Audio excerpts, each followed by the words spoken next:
There was gunpowder in this world, but no one knew what gunpowder was. They used it to dye fabrics.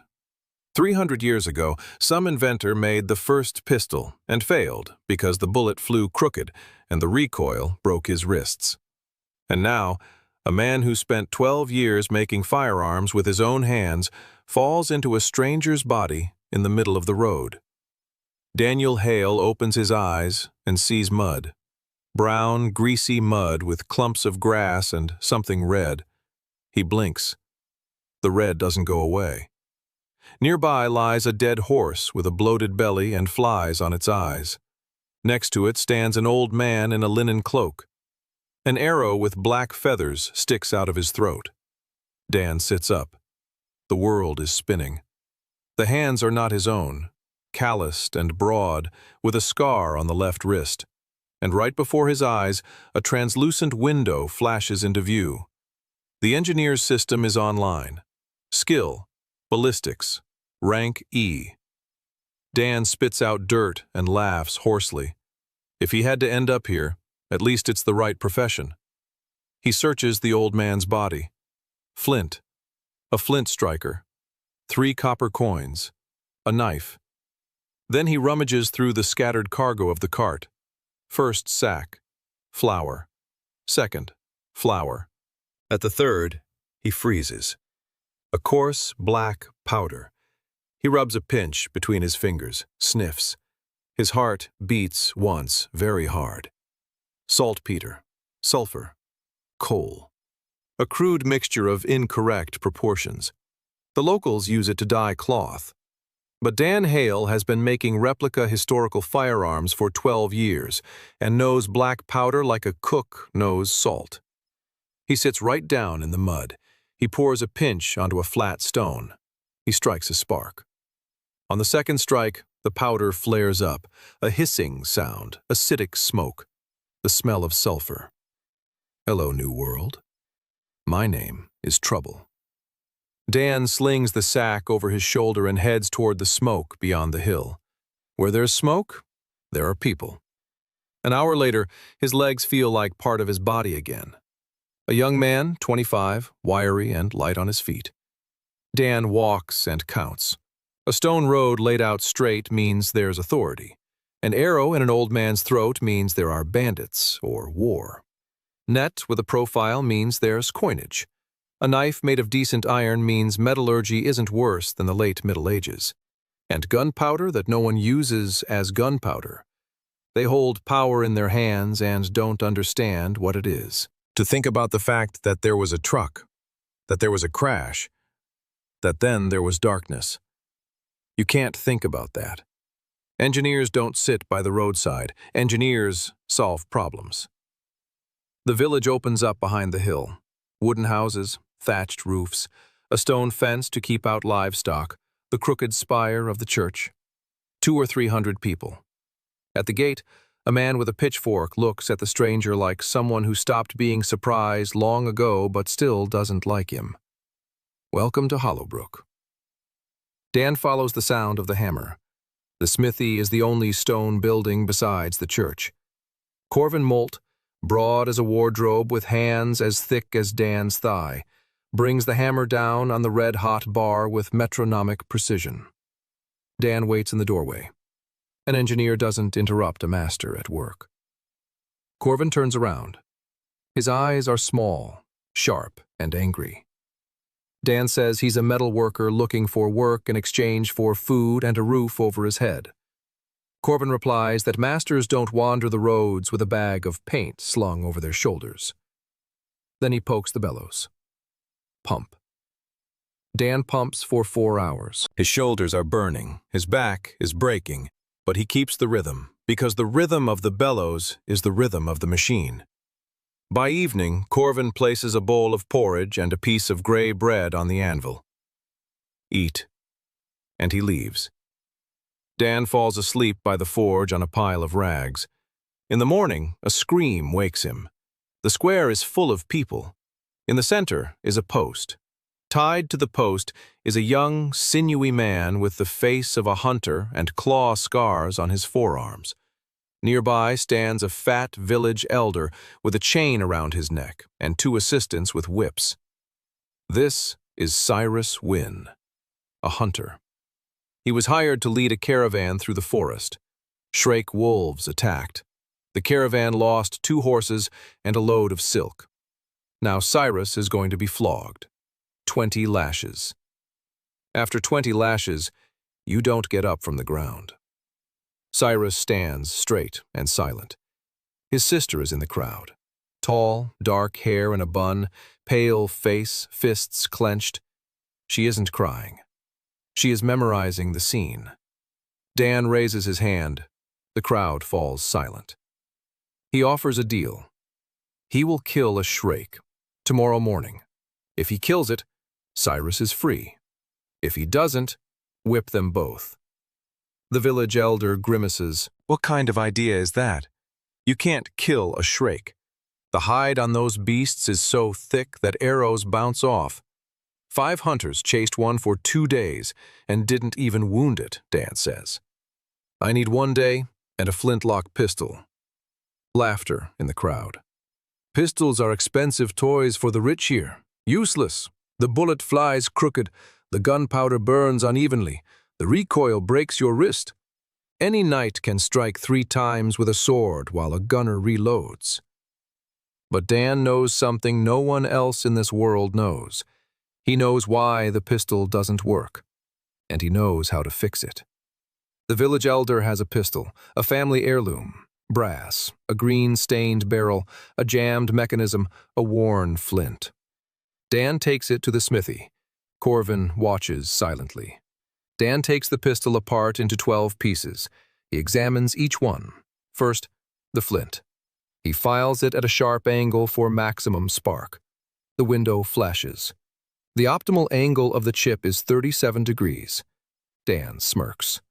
He would have set it at 35, but let it be 37. Then the spring. He hardens it not like the locals do, all the same, but differentially. The working part harder, the base softer. The spring becomes more powerful. Then, the gunpowder. This is where the main part begins. He pours the powder onto a board and grinds it, slowly and carefully. Coarse grains into a uniform powder. He sifts it through linen, moistens it with water, rolls it into small balls, dries them by the forge. Granulated gunpowder. It burns 40% more efficiently and evenly. Corvin approaches and watches. He says nothing. Then the bullet. And here, Dan does what sets him apart from all the gunsmiths in the world. He doesn't cast a round ball. He melts a lead rod and casts a cone, pointed with a flat base. He molds the form in an hour from clay and ash. The cone flies 3 times more accurately than a ball. The cone pierces what a ball cannot. Every gunsmith of the 19th century knew this. But this isn't the 19th century. This is Dan. He shapes the bullet to fit the caliber. He cuts 2 grooves with a knife. Upon firing, the lead will expand and press against the barrel walls. Not a single gram of gas escapes the bullet. All the energy is concentrated at a single point. The window updates. The efficiency coefficient has increased by 340%. From the same pistol, with the same caliber. Just the right powder, the right bullet, the right flint. Simple math. Corvin looks at a small lead cone with 2 bands and asks what it is. Dan answers. It's the answer to the question of how to kill what cannot be killed with an arrow. Morning. The outskirts. Fog. Dan stands with a pistol in his hand. Half the village is behind him. Cyrus, tied to a post, sees the field.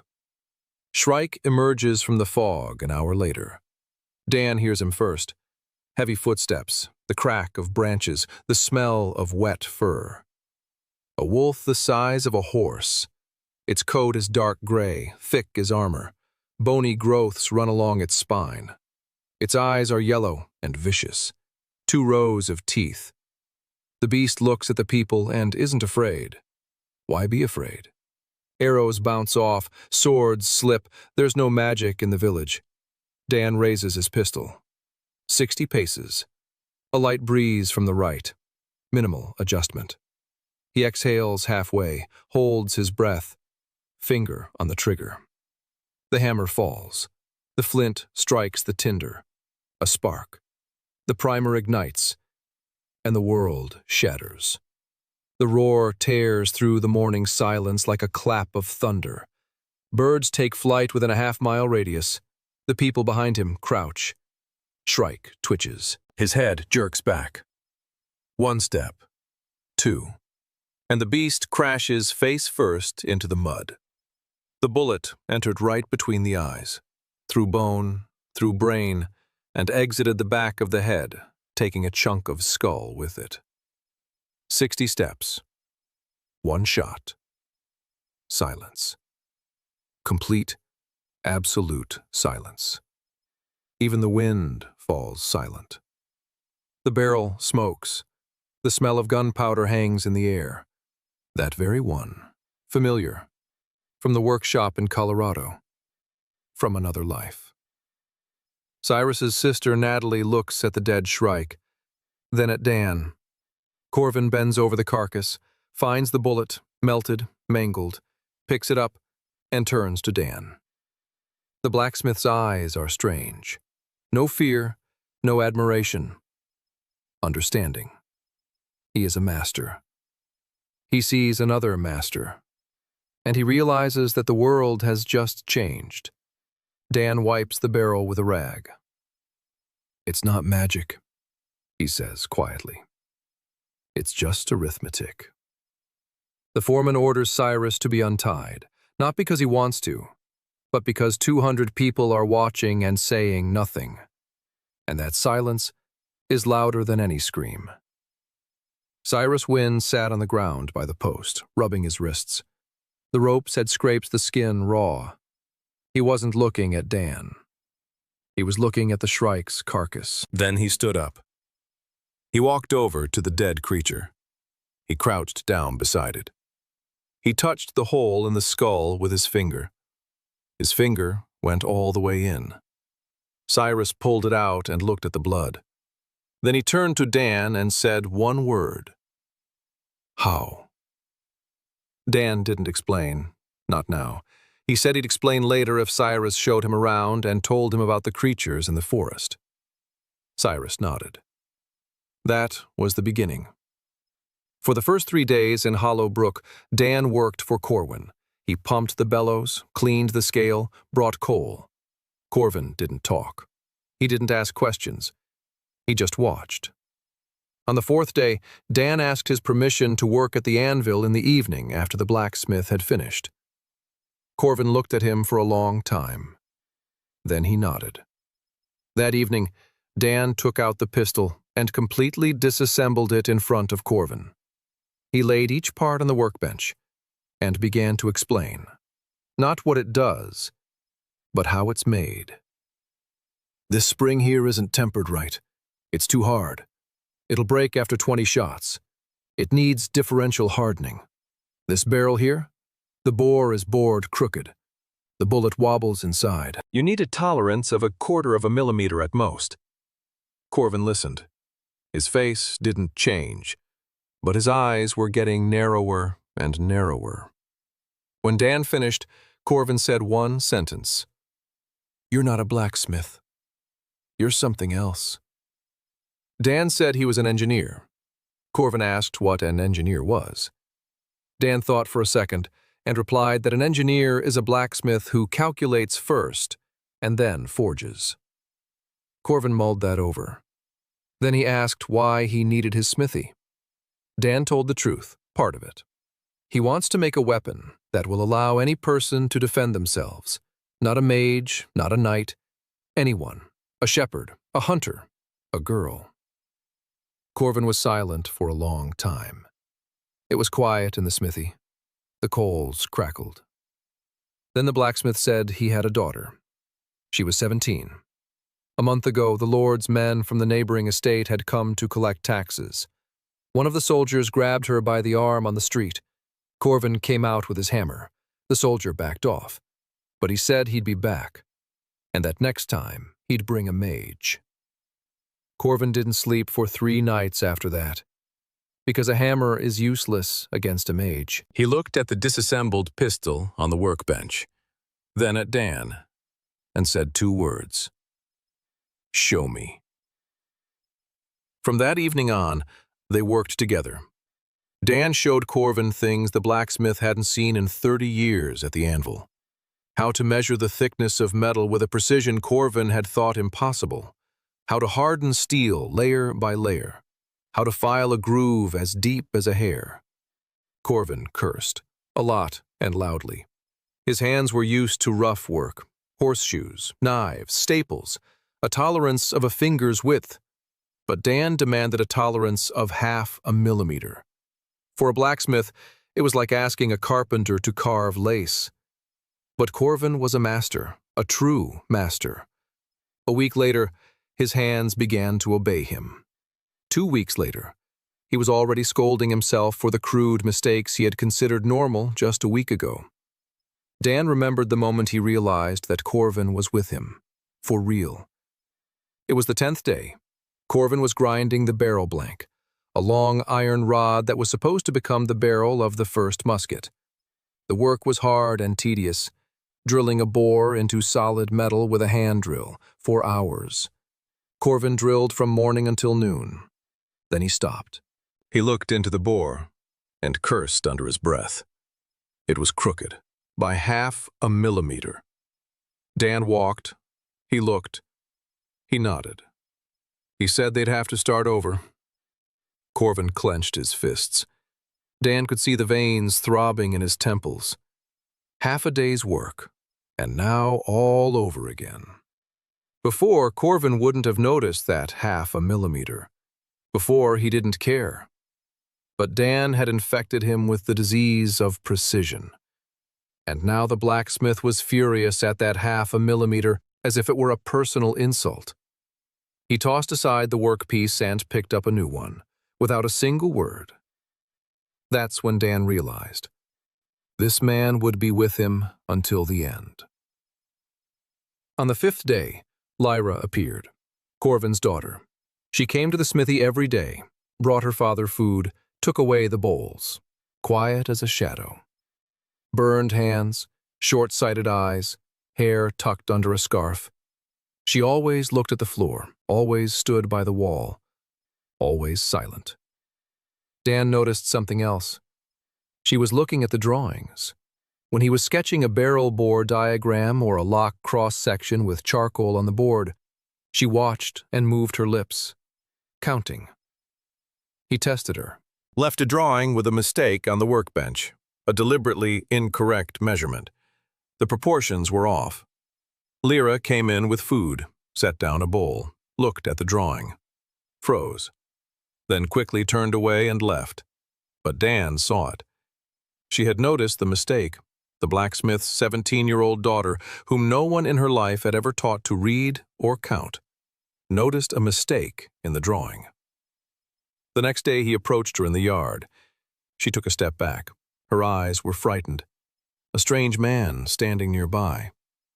Dan stopped 3 steps away. He took a piece of coal and a scrap of wood out of his pocket. He drew a circle. Next to it, a square. He asked which shape was larger if the side of the square was equal to the diameter of the circle.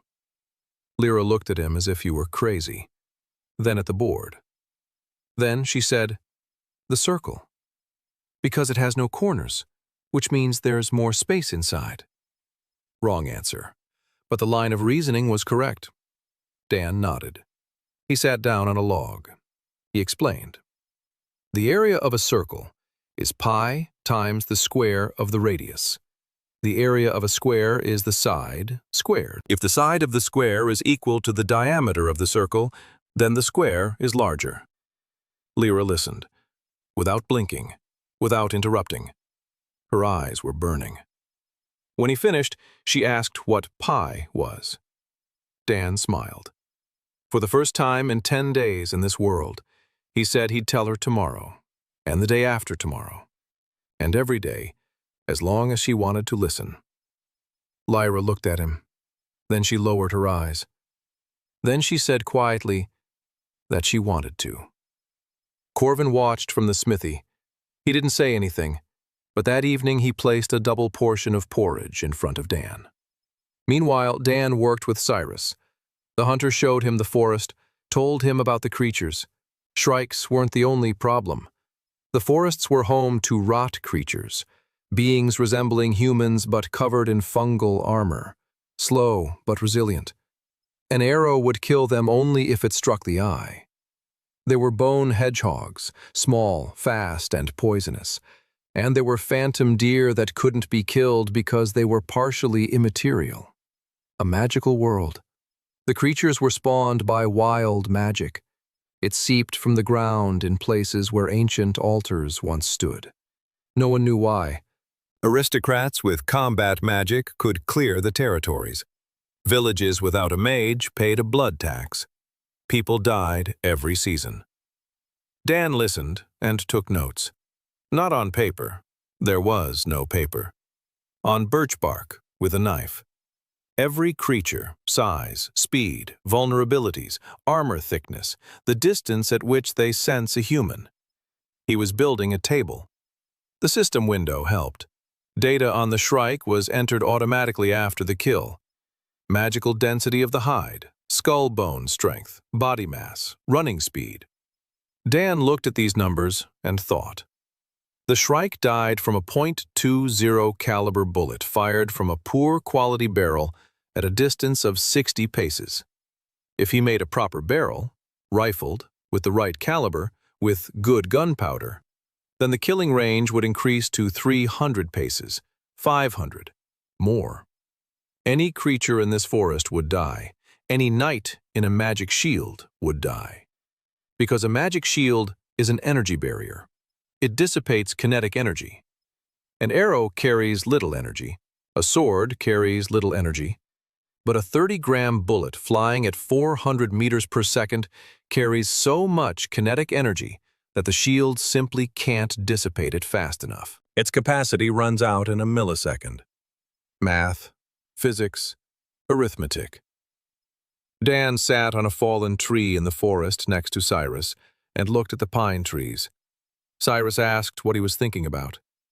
Dan said he was thinking about how to change the world. Cyrus asked why. Dan paused and replied that it was because this world is unjust and because he has the knowledge that can fix it. And because if not him, then no one. Cyrus looked at his hands, at his wrists raw from the rope, and said he was in. By the second week, people started coming. Not in crowds, one at a time. The first to arrive was a woman from the house next door. Her boiler was leaking. Dan patched the hole in half an hour, for free. Then a carpenter came. The axle on his cart had come loose. Dan showed him how to reinforce the joint with an iron bracket that Corvin had forged in 10 minutes. Then a shepherd came with a question. His cow was limping, and he'd heard that the new blacksmith knew everything. Dan didn't treat the cow, but he looked at its hoof and said a stone was stuck between the plates. The herdsman pulled out the stone, and the cow stopped limping. Small things, but small things built a reputation. The stranger from the blacksmith shop. Strange, quiet, but useful. Golden hands, a sharp mind. Doesn't lie, doesn't steal, doesn't drink. Works from morning till night. By the end of the second week, half the village knew him by name. By the end of the third week, Lyra started coming to the blacksmith shop, every day after lunch. At first, timidly. She stood at the entrance. Then she came in. She sat on a stool in the corner. She listened. Dan made her a drafting table, from leftover boards, to fit her height. Not very tall because Lyra wasn't very tall.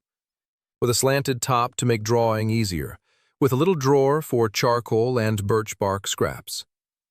Corvin looked at the table, at his daughter sitting behind it, at the charcoal pencil in her scorched fingers. And for the first time in Dan's presence, he smiled.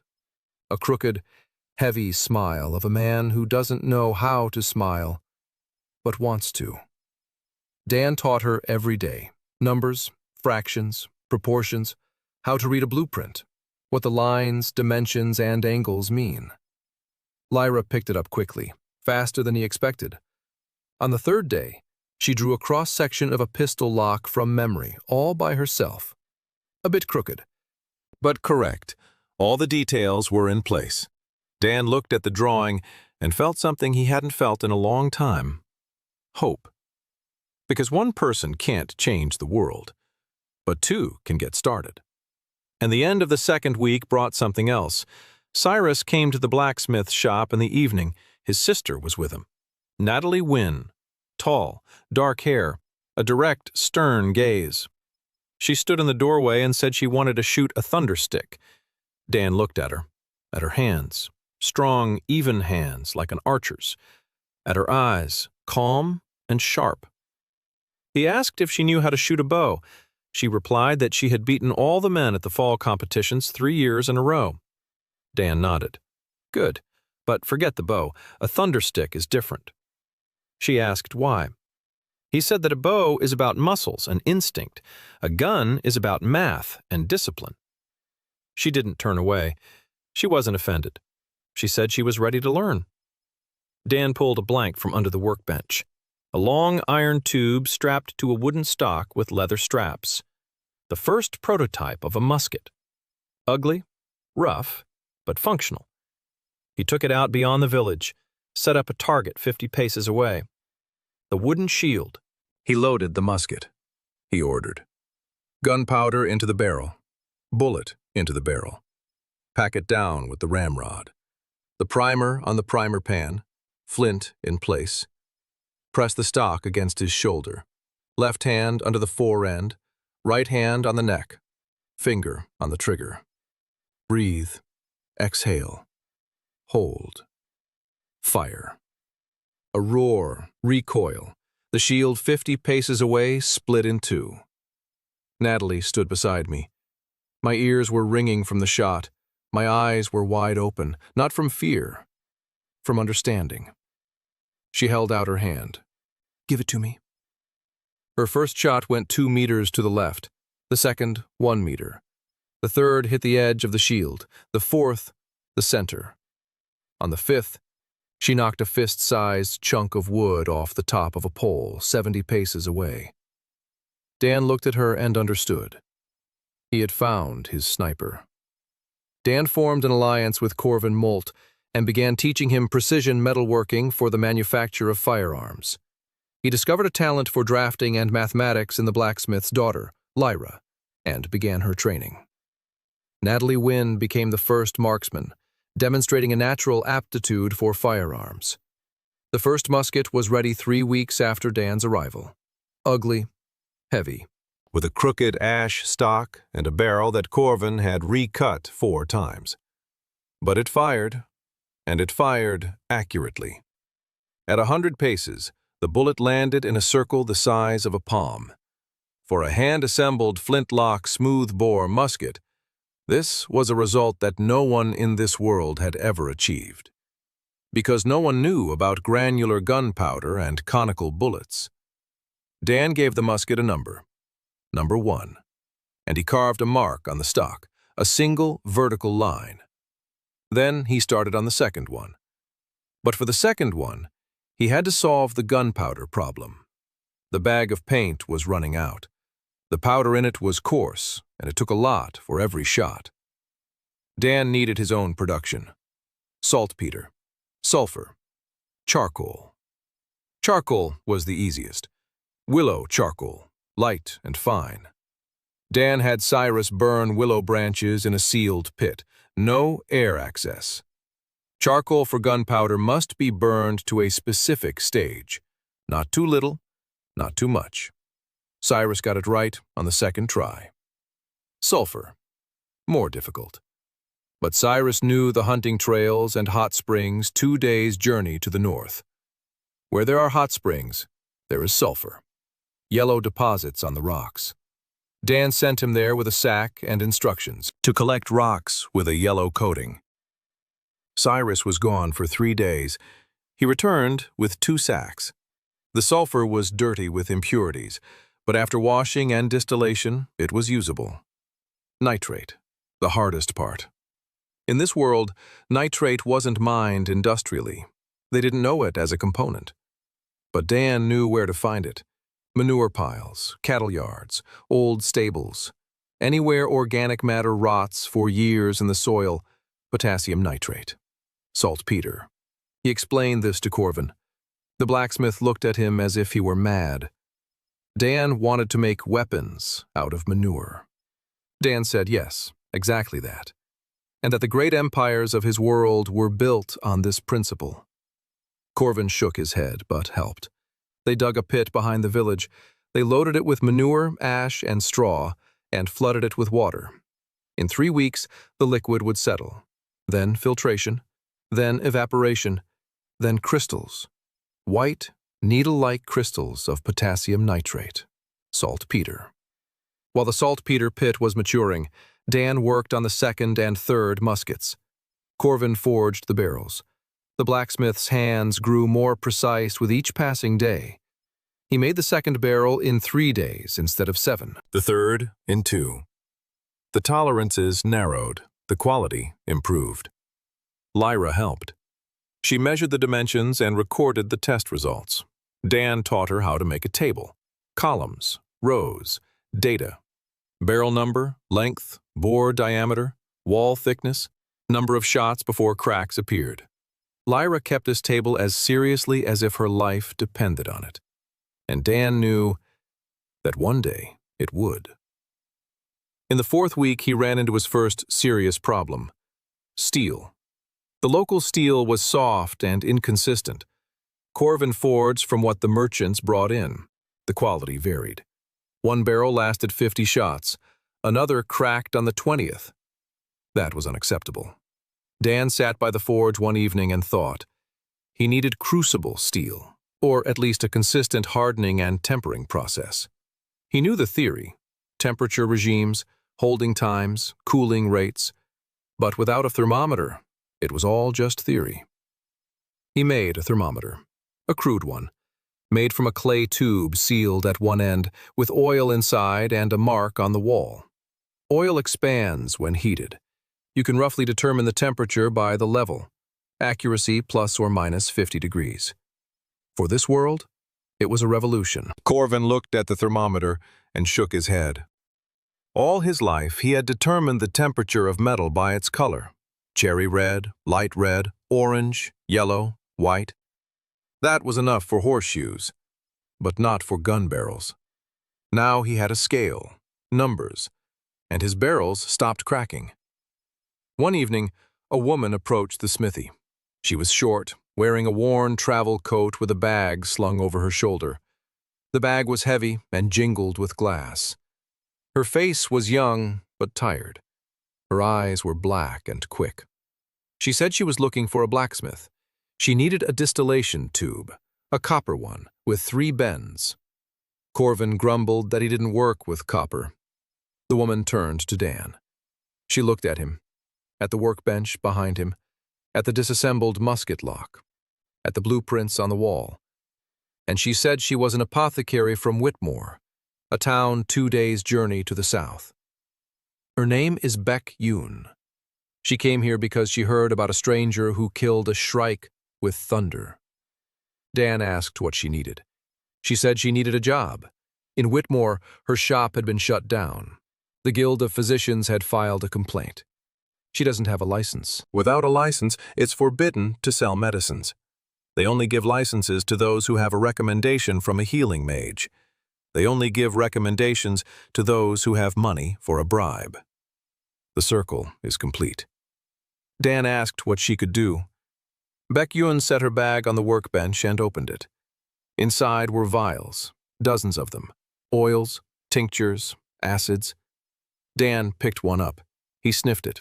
Acetic acid, pure, well distilled. He picked up another. Sulfuric acid, weak but genuine. A third, alcohol. He looked at Baek Yoon. She knew acids.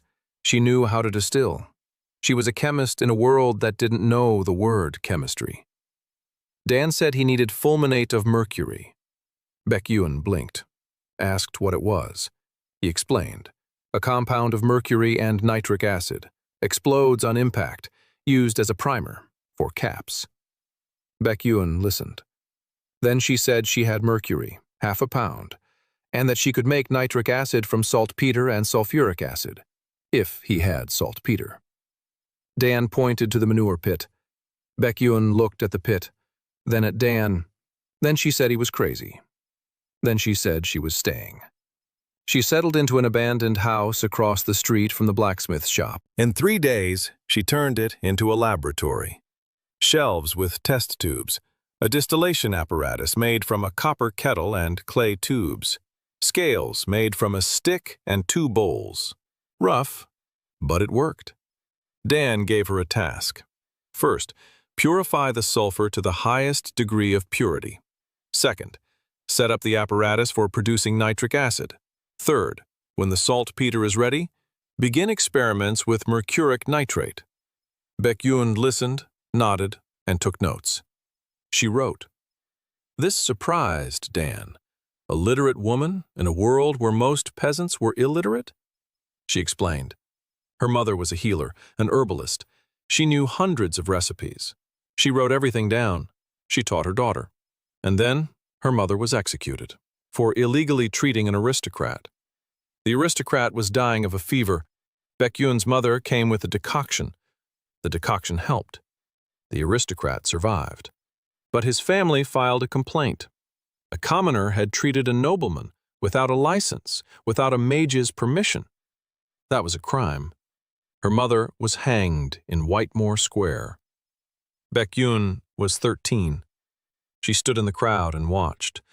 After that, she taught herself for 9 years, using her mother's notes, in secret. Because knowledge in this world was a crime, if you weren't born into the right family. Dan listened, silently. When she finished, he stood up, went out into the courtyard, found Corvin, asked him to forge a sign, a small brass one, with letters. Corvin asked which ones. Dan said, Master Apothecary B. Yoon. Corvin forged it that evening. Dan nailed the plaque to the door of B. Yoon's house. In the morning she came out and saw it. She stood in front of the door for 5 minutes. She didn't move. Then she went inside and closed the door. Through the wall, Dan could hear her crying. But it was a different kind of cry. By the end of the first month, the team looked like this. Corvin Molt, blacksmith. Dan's right-hand man in the workshop. Hard work, barrels, parts, tools. Lyra Molt, draftswoman and calculator. Keeps records, calculation dimensions, checks tolerances. Baek-yoon, chemist. Gunpowder, acids, future caps. Cyrus Wynn, hunter and tracker. Supplies, security, reconnaissance. Natalie Wynn, marksman. The first and so far only fighter armed with a musket. 6 people, 4 muskets, a sack of gunpowder. 0 caps, 0 rifled barrels, 0 allies outside the village. Against the whole world of mages, knights, and monsters. Dan sat on the threshold of the smithy that evening, gazing at the stars. Strange stars. Not a single familiar constellation. A different sky. A different world. Lyra sat at the table inside, drawing. The scratch of charcoal on birch bark. A peaceful sound. Homely. Dan thought about how the saltpeter would be ready in a month.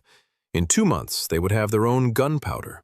In 3, maybe 10 muskets. In 6 months? He didn't know what would happen in 6 months. But he knew he had to keep going. Because an engineer doesn't stop until the project is finished. The 2nd month began with blood. Not human blood, but close. A pack of rot creatures emerged from the forest onto the northern outskirts of Hollowbrook. 5 creatures, slow, shuffling with fungal scabs instead of skin. They were heading for the sheep pen. The sheep were bellowing. The shepherd had fled. Natalie stood behind the fence with a musket. Cyrus was beside her with an axe. No one else. The villagers had hidden. Dan ran up 3 minutes later. He heard the scream and grabbed a second musket from the smithy wall. By the time he reached them, Natalie was already firing. The first shot. The rotter flinched. The bullet hit its shoulder. She bit off a chunk of fungal mass.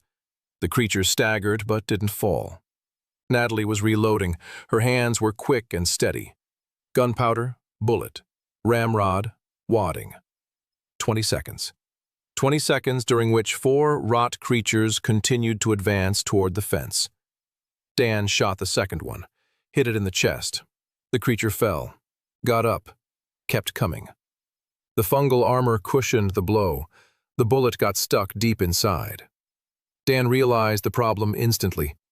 Rotters aren't like shrikes. A shrike has bone and flesh. The bullet goes right through. A rotter is just a spongy mass. The bullet gets stuck. Something else is needed. The head is needed. Natalie fired again. In the head. Right on target. The rotter collapsed and didn't get up. Its head was blown apart. She figured it out on her own. No command, no explanation. While she was reloading for the third time, Cyrus held the creatures back at the fence with an axe. He wasn't trying to kill them. He was just chopping off the limbs that reached over the posts. 20 seconds. Natalie fired. Another one. In the head. Another one fell. 3 left. Dan reloaded. The 4th.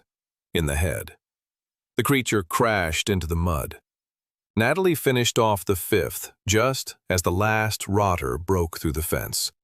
Cyrus jumped back. Natalie fired point blank. 5 steps. The rotter's head burst like a rotten watermelon. Silence. The smell of gunpowder and rot.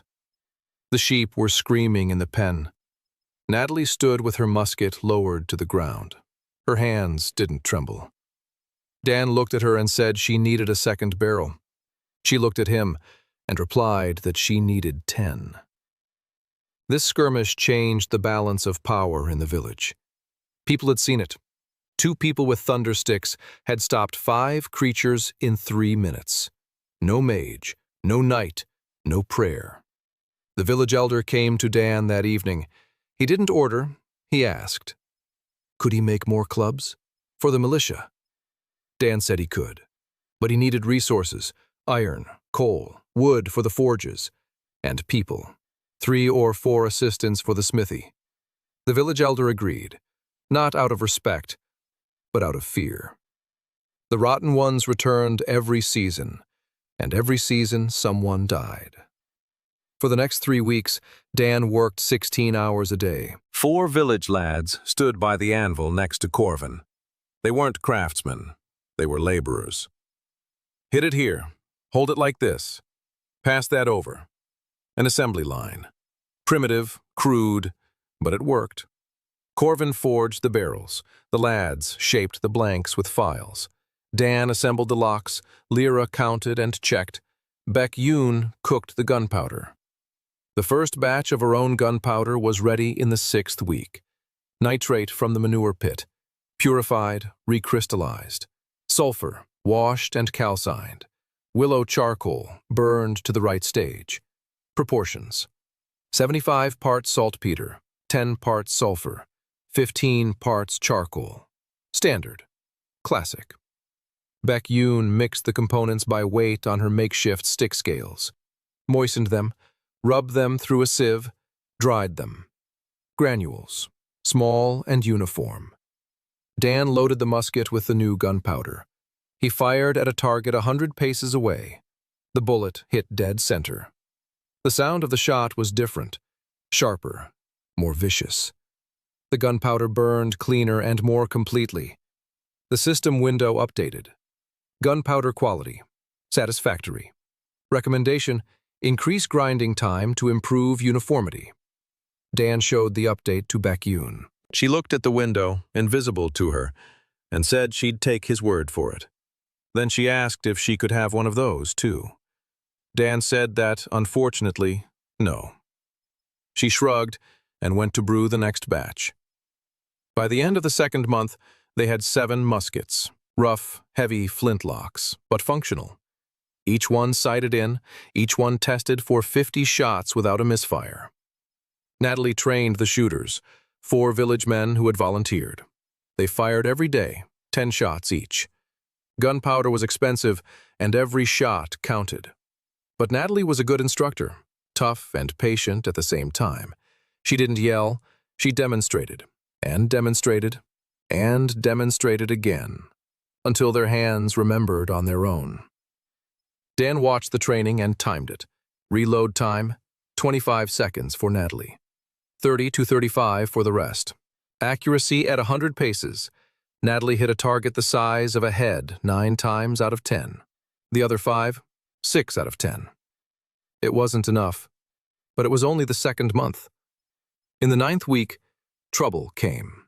Not a creature from the forest, a man, a horseman in a coat of arms with a sword at his belt, and 2 soldiers behind him. He stopped in the square and demanded to see the village headman, the tax collector for Lord Warren's estate, the seasonal tribute, grain, hides, and a new demand, 10 young men to work in the quarry, compulsory labor.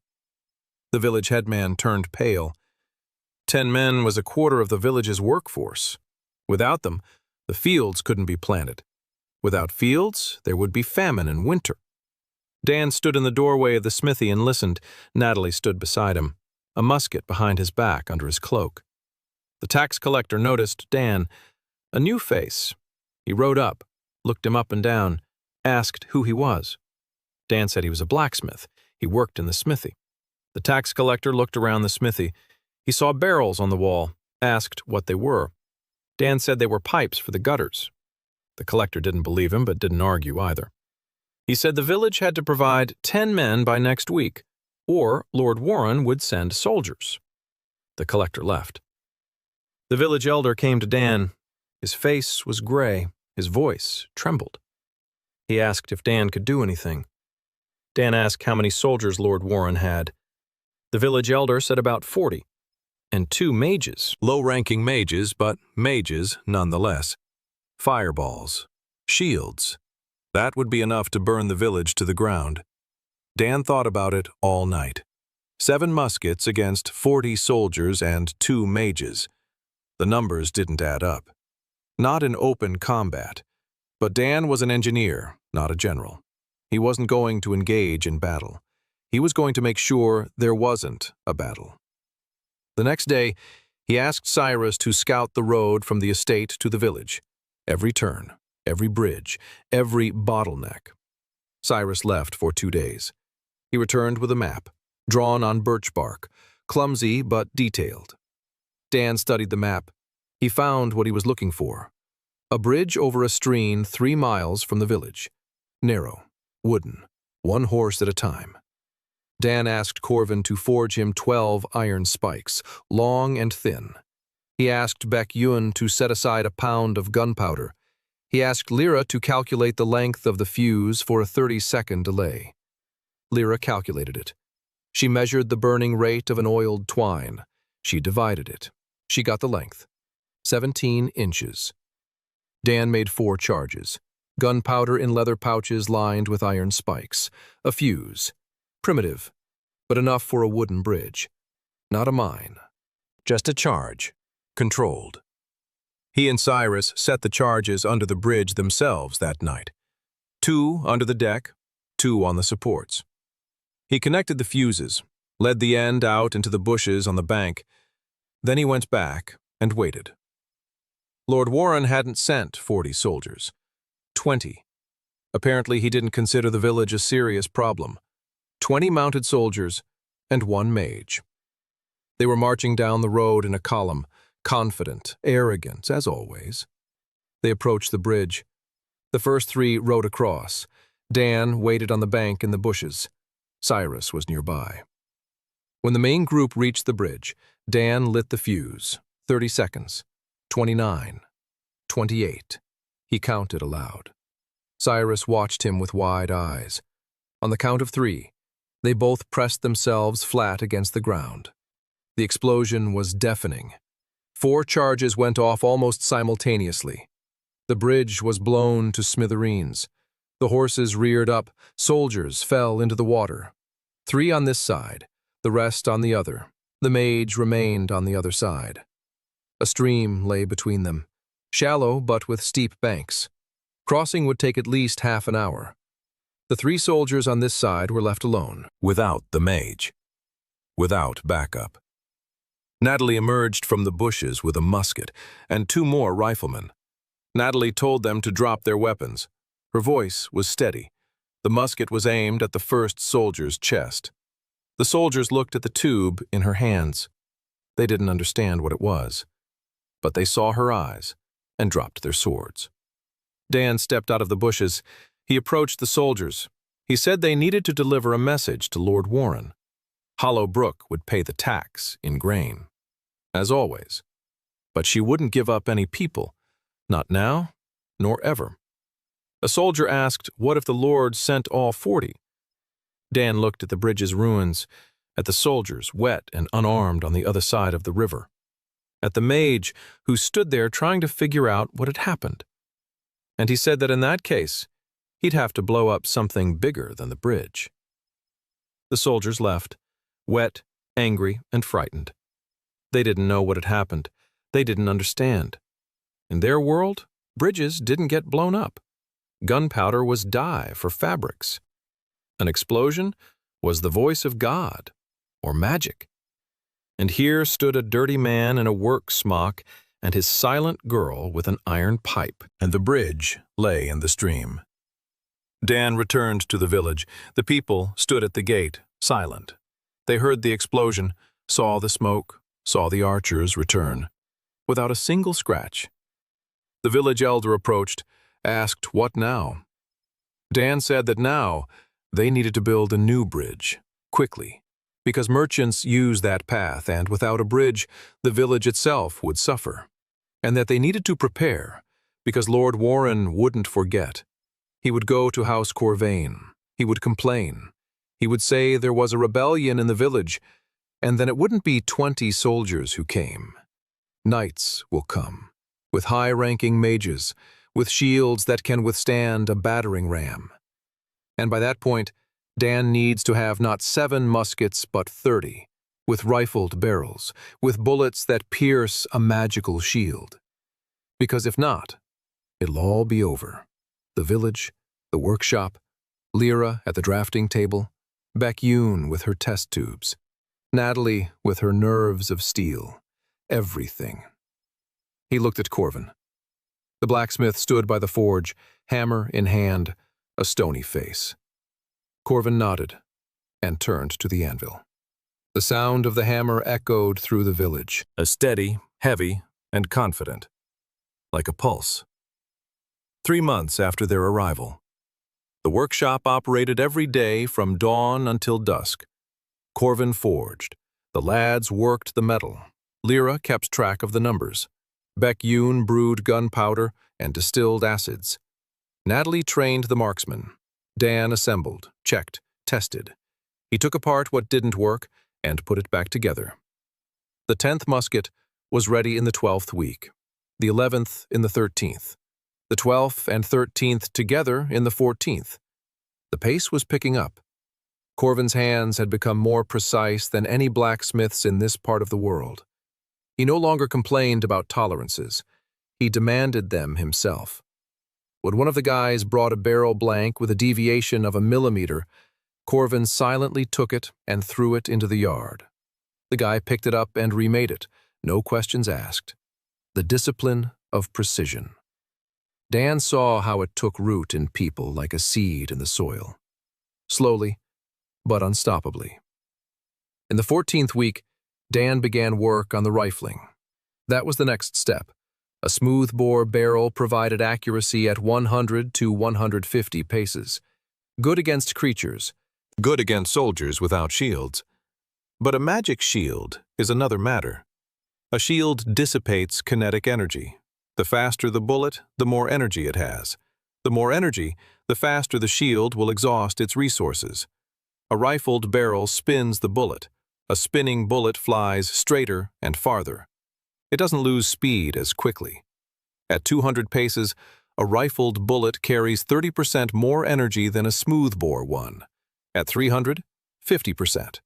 At 500 paces, a smoothbore bullet is no longer dangerous, but a rifled one still pierces a 1-inch board. The problem was how to cut the barrel rifling. In his former world, there were machines, rifling heads, reamers, calibration rods. There was nothing here. Dan spent 3 days drawing on a board, erasing, drawing again. Lyra sat beside him and watched every line. She already understood most of his drawings, not everything, but more with each passing day. On the 4th day, he found a solution. Simple, like all brilliant solutions. A wooden rod wrapped in a strip of abrasive stone, inserted into the barrel bore, rotated by hand with a steady feed. Each turn of the rod cuts a groove a fraction of a millimeter deep. Hundreds of turns, thousands, slowly, painfully, but evenly. He made the first rifling tool in 2 days. Corvin turned the rod. Dan shaped the abrasive. Lyra measured the angles, the rifling pitch. 1 turn per 30 inches, the classic pitch for medium-range infantry weapons. They spent a week making the first rifled barrel. 7 days of 4 hours each of turning the rod in the bore. Corvin turned it in the morning, Dan in the afternoon, one of the guys in the evening. In turn. Monotonous work that made their hands go numb and their shoulders ache.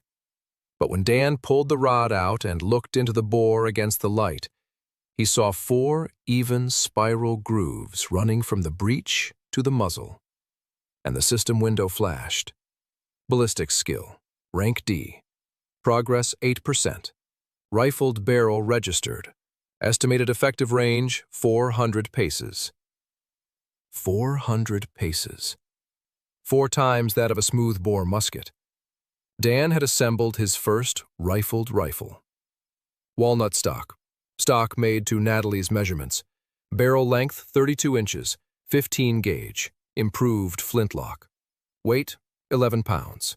A bit heavy, but acceptable for a first prototype. Natalie took it in her hands, held it, raised it, took aim, lowered it, held it again. And she said the stock fit like a glove. Dan didn't mention that he'd taken her measurements while she was asleep. He just looked at the length of her arms, the width of her shoulders, her usual grip, and he made the stock to fit her.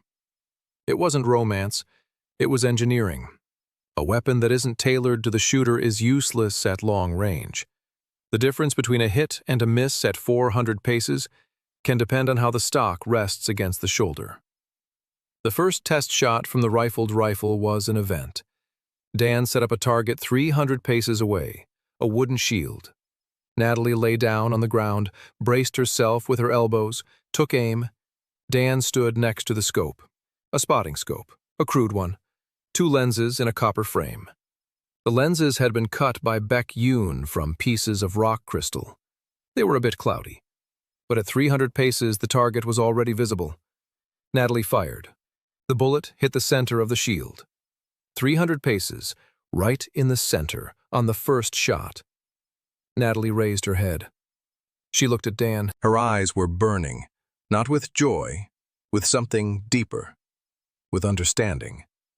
She realized that the world had changed, right now, at this very second. With that shot. 300 paces. No archer in the world can hit a target at 300 paces. No mage would cast a shield in advance without knowing what was being shot at it. At 300 paces, the shooter is invisible.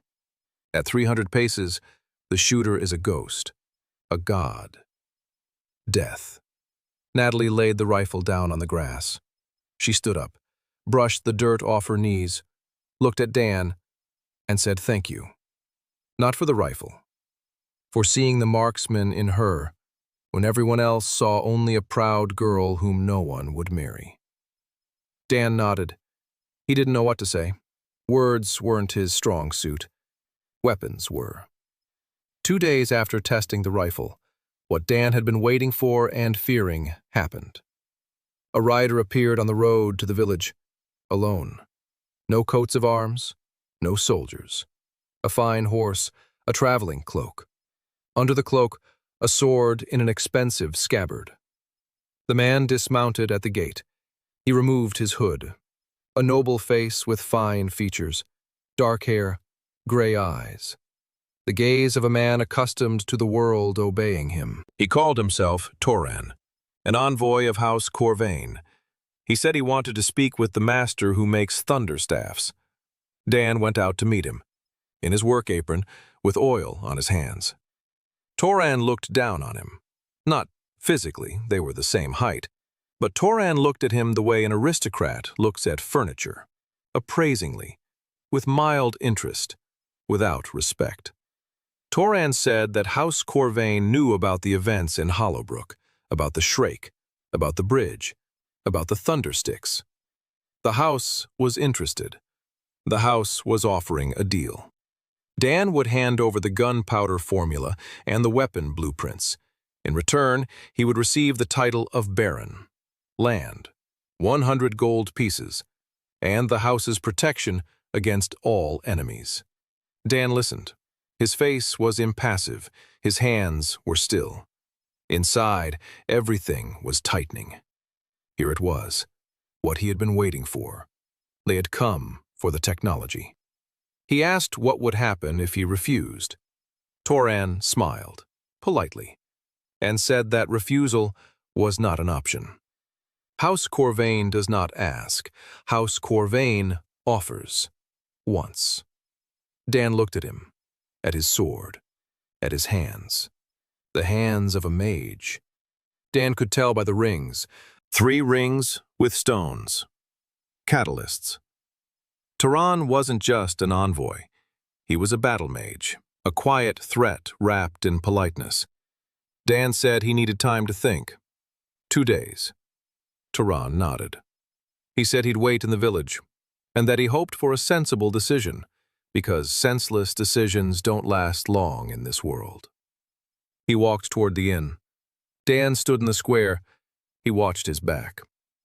Corvin approached. He stood beside him. He asked quietly what Dan was going to do. Dan said he was going to refuse. Corvin was silent for a moment. Then he asked if Dan understood what that meant. Dan replied that he did. It meant war. Corvin nodded. He stood there for another minute. Then he went into the smithy. A second later, the sound of a hammer rang out, faster and angrier than usual. That evening, Dan gathered everyone. Corvin, Lyra, Beck-Yoon, Natalie, Cyrus. 6 of them in the smithy. Light from the forge. Shadows on the walls. Dan told them about the offer, and about his decision. He wouldn't hand over the technology to anyone. Not because he was greedy, but because House Corvain uses gunpowder not to defend villages. They use it to hold on to power. To oppress those who are already crushed. To collect taxes in the form of people and grain that don't exist.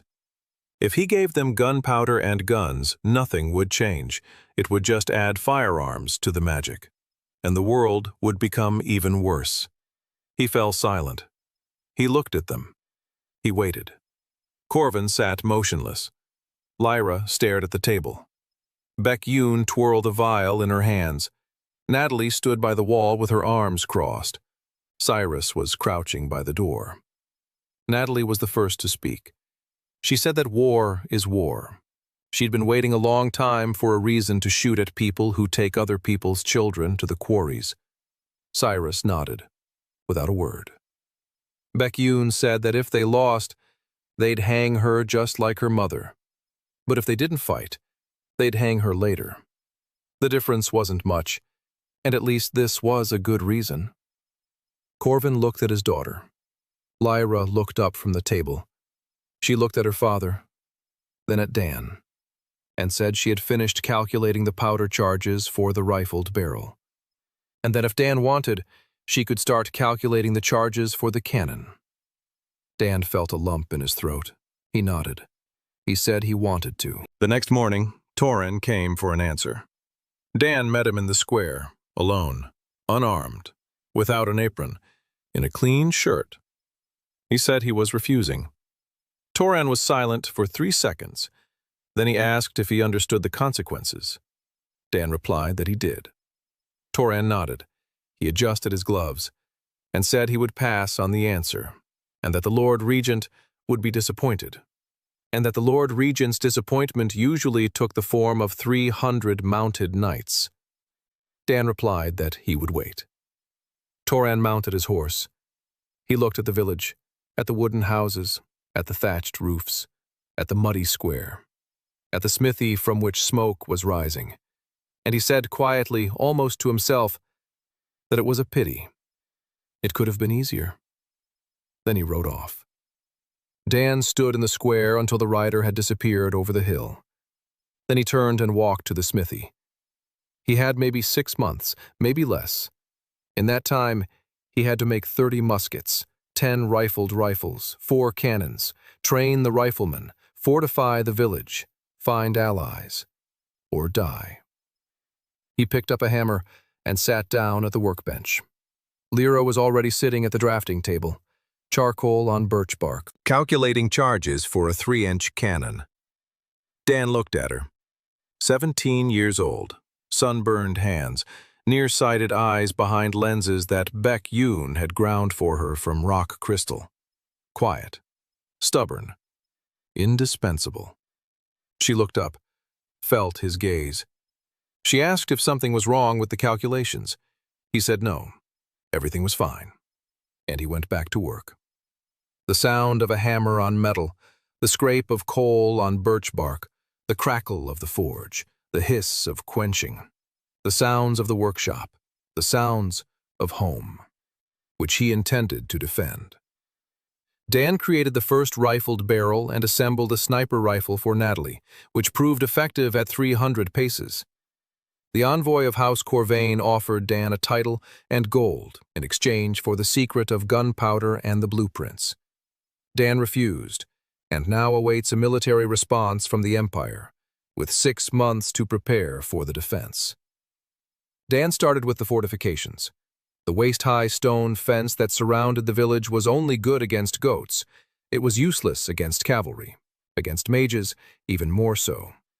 He sat down with Lyra at the drafting table and drew for 3 evenings in a row. Not wall. They wouldn't have time for a wall. A system. Moats, earthen ramparts, palisades of sharpened logs, firing positions with crossfire. He recalled everything he knew about field fortifications.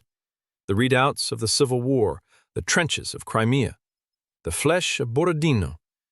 The scale was different, but the principle was the same. Force the attacker to go where you want him to go, and kill him while he's moving. The villagers dug the ditches. Everyone, men, women, teenagers. Dan marked out the lines with ropes and stakes. 2 rows of ditches, the outer one chest deep and 2 paces wide, the inner one shallower but with an earthen rampart made of the excavated soil. Between the ditches, a field 40 paces wide, the kill zone, the sector of fire. On the rampart stood a palisade, spikes pointing outward. Behind the palisade were platforms for the archers, plank walkways at waist height so the archer could stand, shoot, and hide behind the rampart between shots. People worked. Not everyone understood why.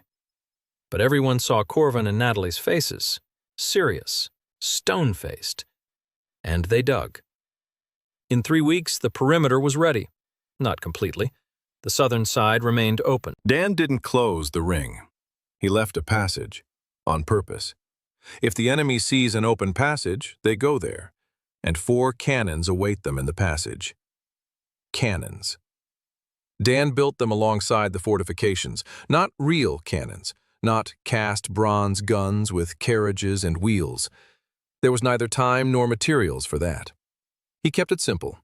Iron pipes, thick-walled, 3-inch caliber, 2 feet long, each bolted to a wooden log dug into the ground. The elevation angle is fixed. Dan calculated it in advance based on the distance from the position to the target area. The charge. A small bag of gunpowder and buckshot. 30 lead balls the size of a cherry. Upon firing, the buckshot spreads out in a cone.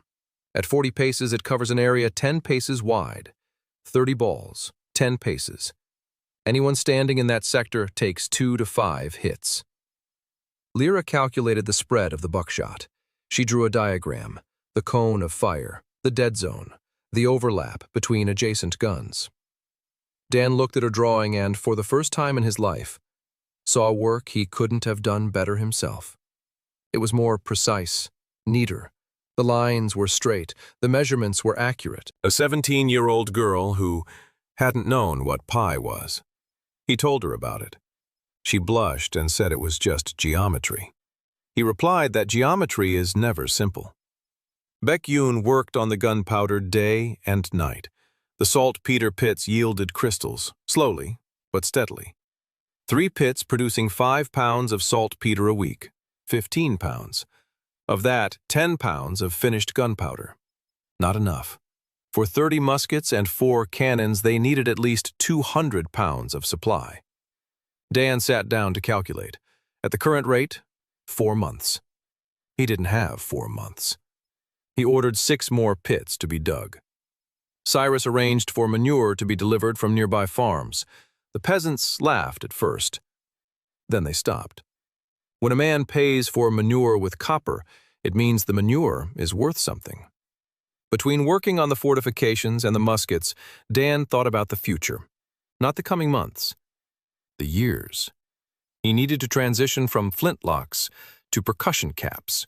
Flintlocks are unreliable, misfires, delays, damp powder on the shelf. In the rain, a flintlock musket is useless. A percussion lock solves all these problems. A small copper cap with fulminate of mercury. The striker strikes the cap. The cap ignites the charge. Instantly, reliably, in any weather. But for caps, you need fulminate of mercury. And to make fulminate of mercury, you need nitric acid. And to make nitric acid, you need pure saltpeter and concentrated sulfuric acid. Baek-yoon worked on this, slowly, carefully. Fulminate of mercury does not forgive mistakes. One wrong proportion and the lab will blow up along with the lab technician. Dan wrote her instructions. On birch bark. Every step, every proportion, every precaution. Baek-yoon read them. She looked at him and asked how he knew all this. Dan paused and said it was from another life. Baek-yoon didn't ask which one. She was smart enough to realize that some answers are better left unknown. At the end of the 4th month, 2 events occurred. The first, Baek-yoon received her first batch of fulminating mercury. A tiny amount, 10 grains, white crystals in a glass test tube. She brought them to Dan, holding them out at arm's length. Her face was pale. Her hands were trembling slightly. Dan took the test tube. He poured 3 grains onto the anvil. He picked up the hammer. Everyone stepped back. Dan struck. A sharp, dry click. A white flash. A wisp of smoke. It works. Explosive mercury works. The system window updated. Cap technology unlocked. Ballistic skill rank D. Progress 47%. Dan looked at Baek-yoon and said she had just invented the future. Baek-yoon said the future stinks and that she needs a fume hood in the lab because mercury vapors are toxic. Dan promised to build an exhaust fan. Second event. A woman appeared on the road, alone, on horseback, a fine horse. A hooded traveling cloak, men's clothing beneath the cloak, a sword at her belt, not decorative, a battle sword with a worn hilt. She dismounted at the gate and said she was looking for a man they call the Master of Thundersticks. Natalie met her with a musket. She asked who she was. The woman pulled back her hood, a beautiful, sharp, haughty face, dark eyes, high cheekbones, a thin, old scar on her chin. She said her name was Evelyn Asher, House Asher, 4th rank of magic, and that she had come because she'd heard that mages were being humiliated here. Natalie didn't lower her musket. She asked why she had come. Evelyn smiled. It was a crooked smile. And she said she had come to be humiliated of her own free will.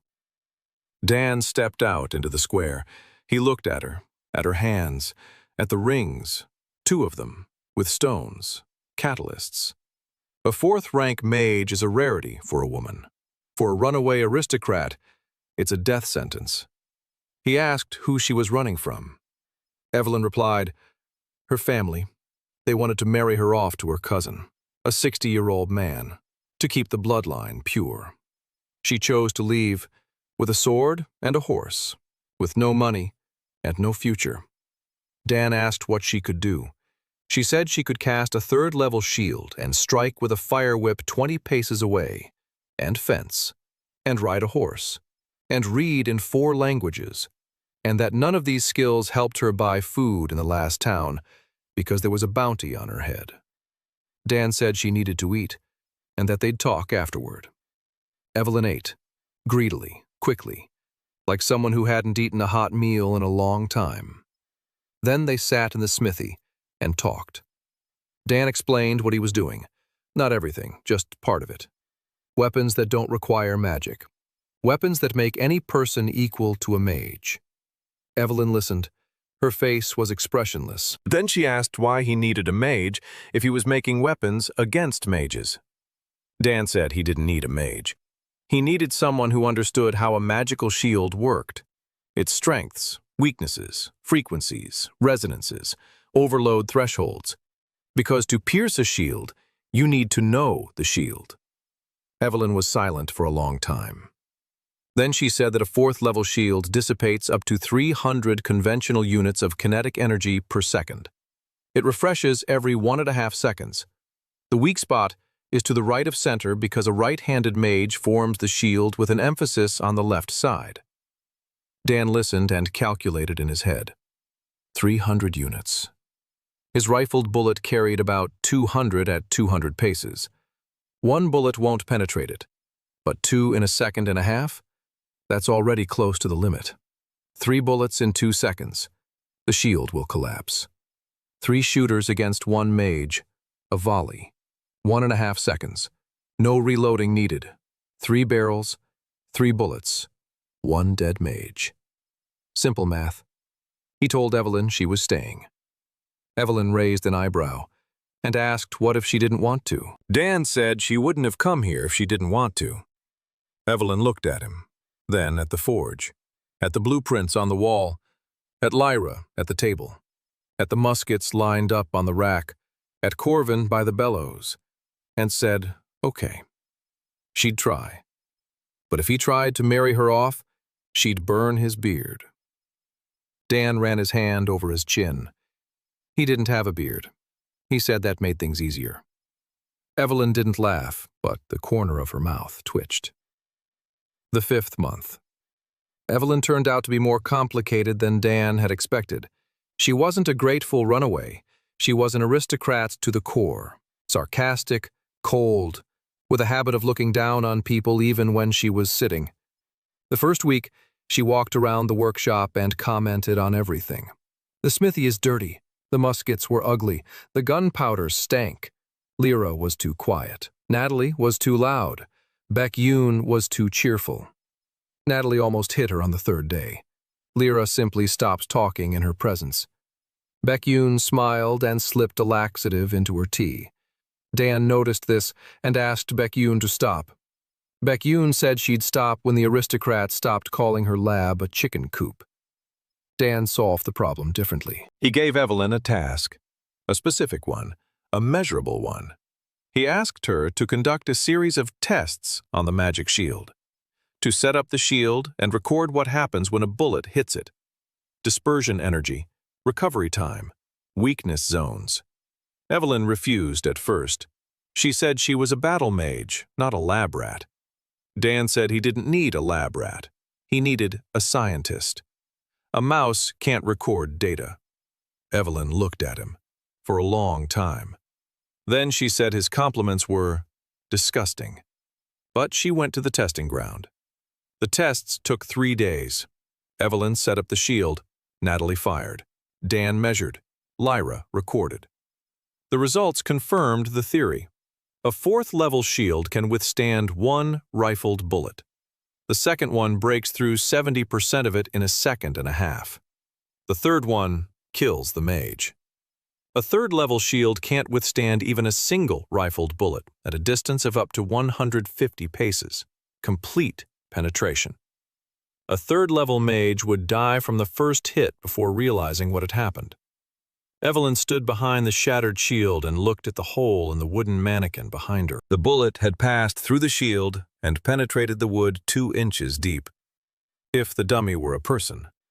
She turned to Dan and said she now understood why Dom Corvain wanted his head. Dan said he didn't want to give up his head, and that he'd prefer to keep it. Evelyn said he had a lousy sense of humor. Then she paused, and said she wanted to learn how to shoot. Dan asked why. She had magic.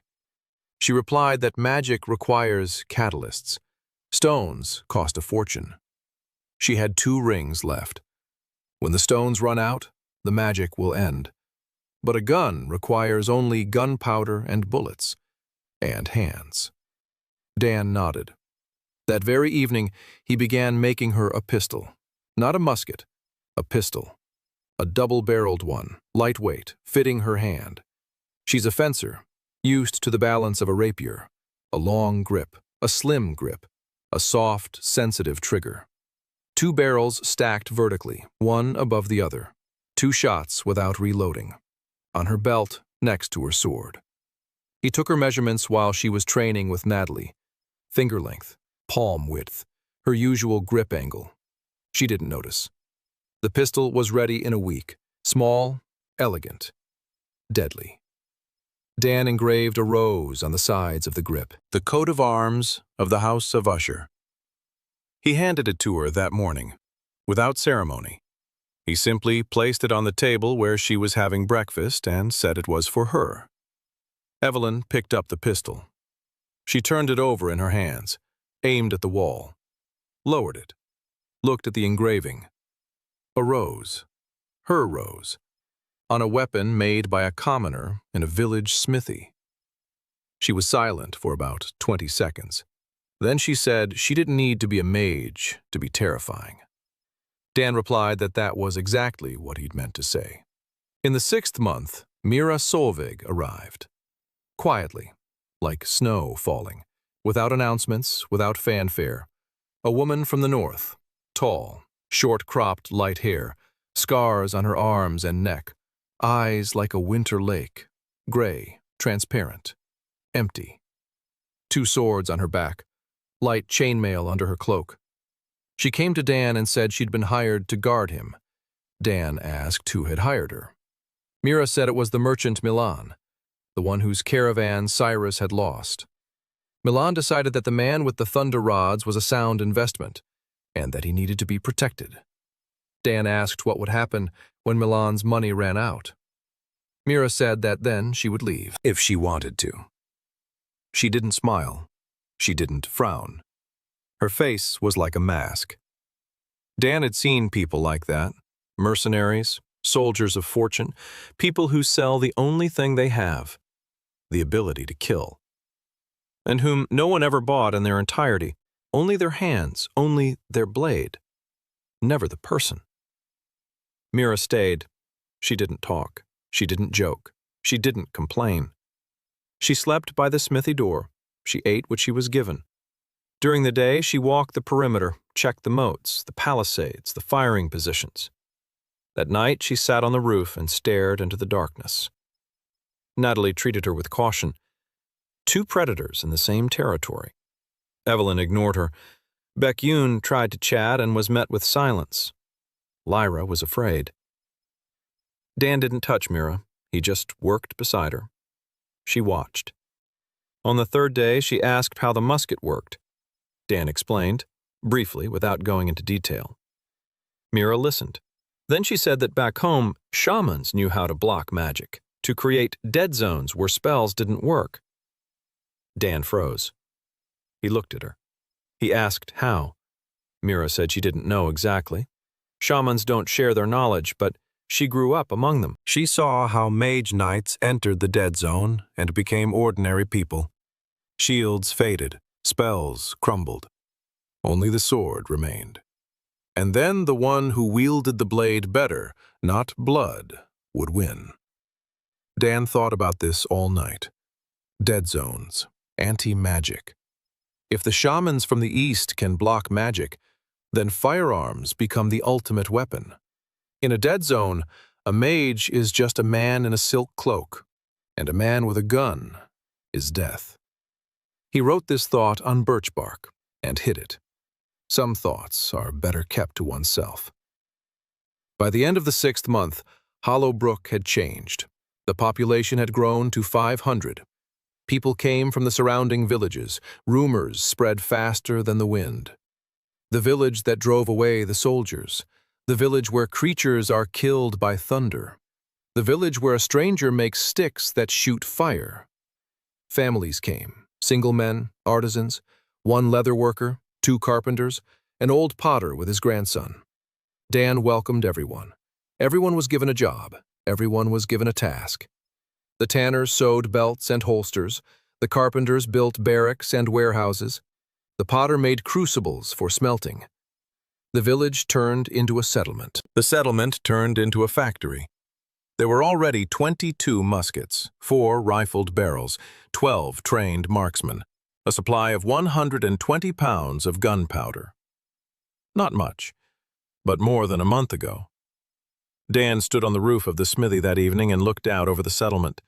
Smoke rising from 20 chimneys, the clang of hammers, voices, children's laughter, dogs barking, the smell of porridge and hot metal. He built this from nothing, from dirt and manure and a stranger's body and a sack of black powder. Mira stood beside him, silent, as always. Dan didn't turn around. He just knew she was there. He said into the void that they would be coming soon. Mira replied that she knew. Dan said it would be scary. Mira said she knew. Dan said he needed her to stay, not as a guard, but as Mira. Silence. Long. Then she said she would stay. Her voice was steady, but something in it wavered like ice cracking from the inside. The 7th month. Serena Corvain Holt appeared disguised as a wandering herbalist. Thin, porcelain skin, dark hair pulled back into a neat bun, hands white without a single callus. She had come on foot with a small bag and said she treated people with herbs, that she was heading south, that she was tired, and asked for a place to stay for the night. Dan looked at her and didn't believe a single word.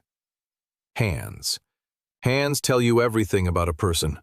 A herbalist's hands are scratched by stems and burned by decoctions. This woman had the hands of a pianist or a spy.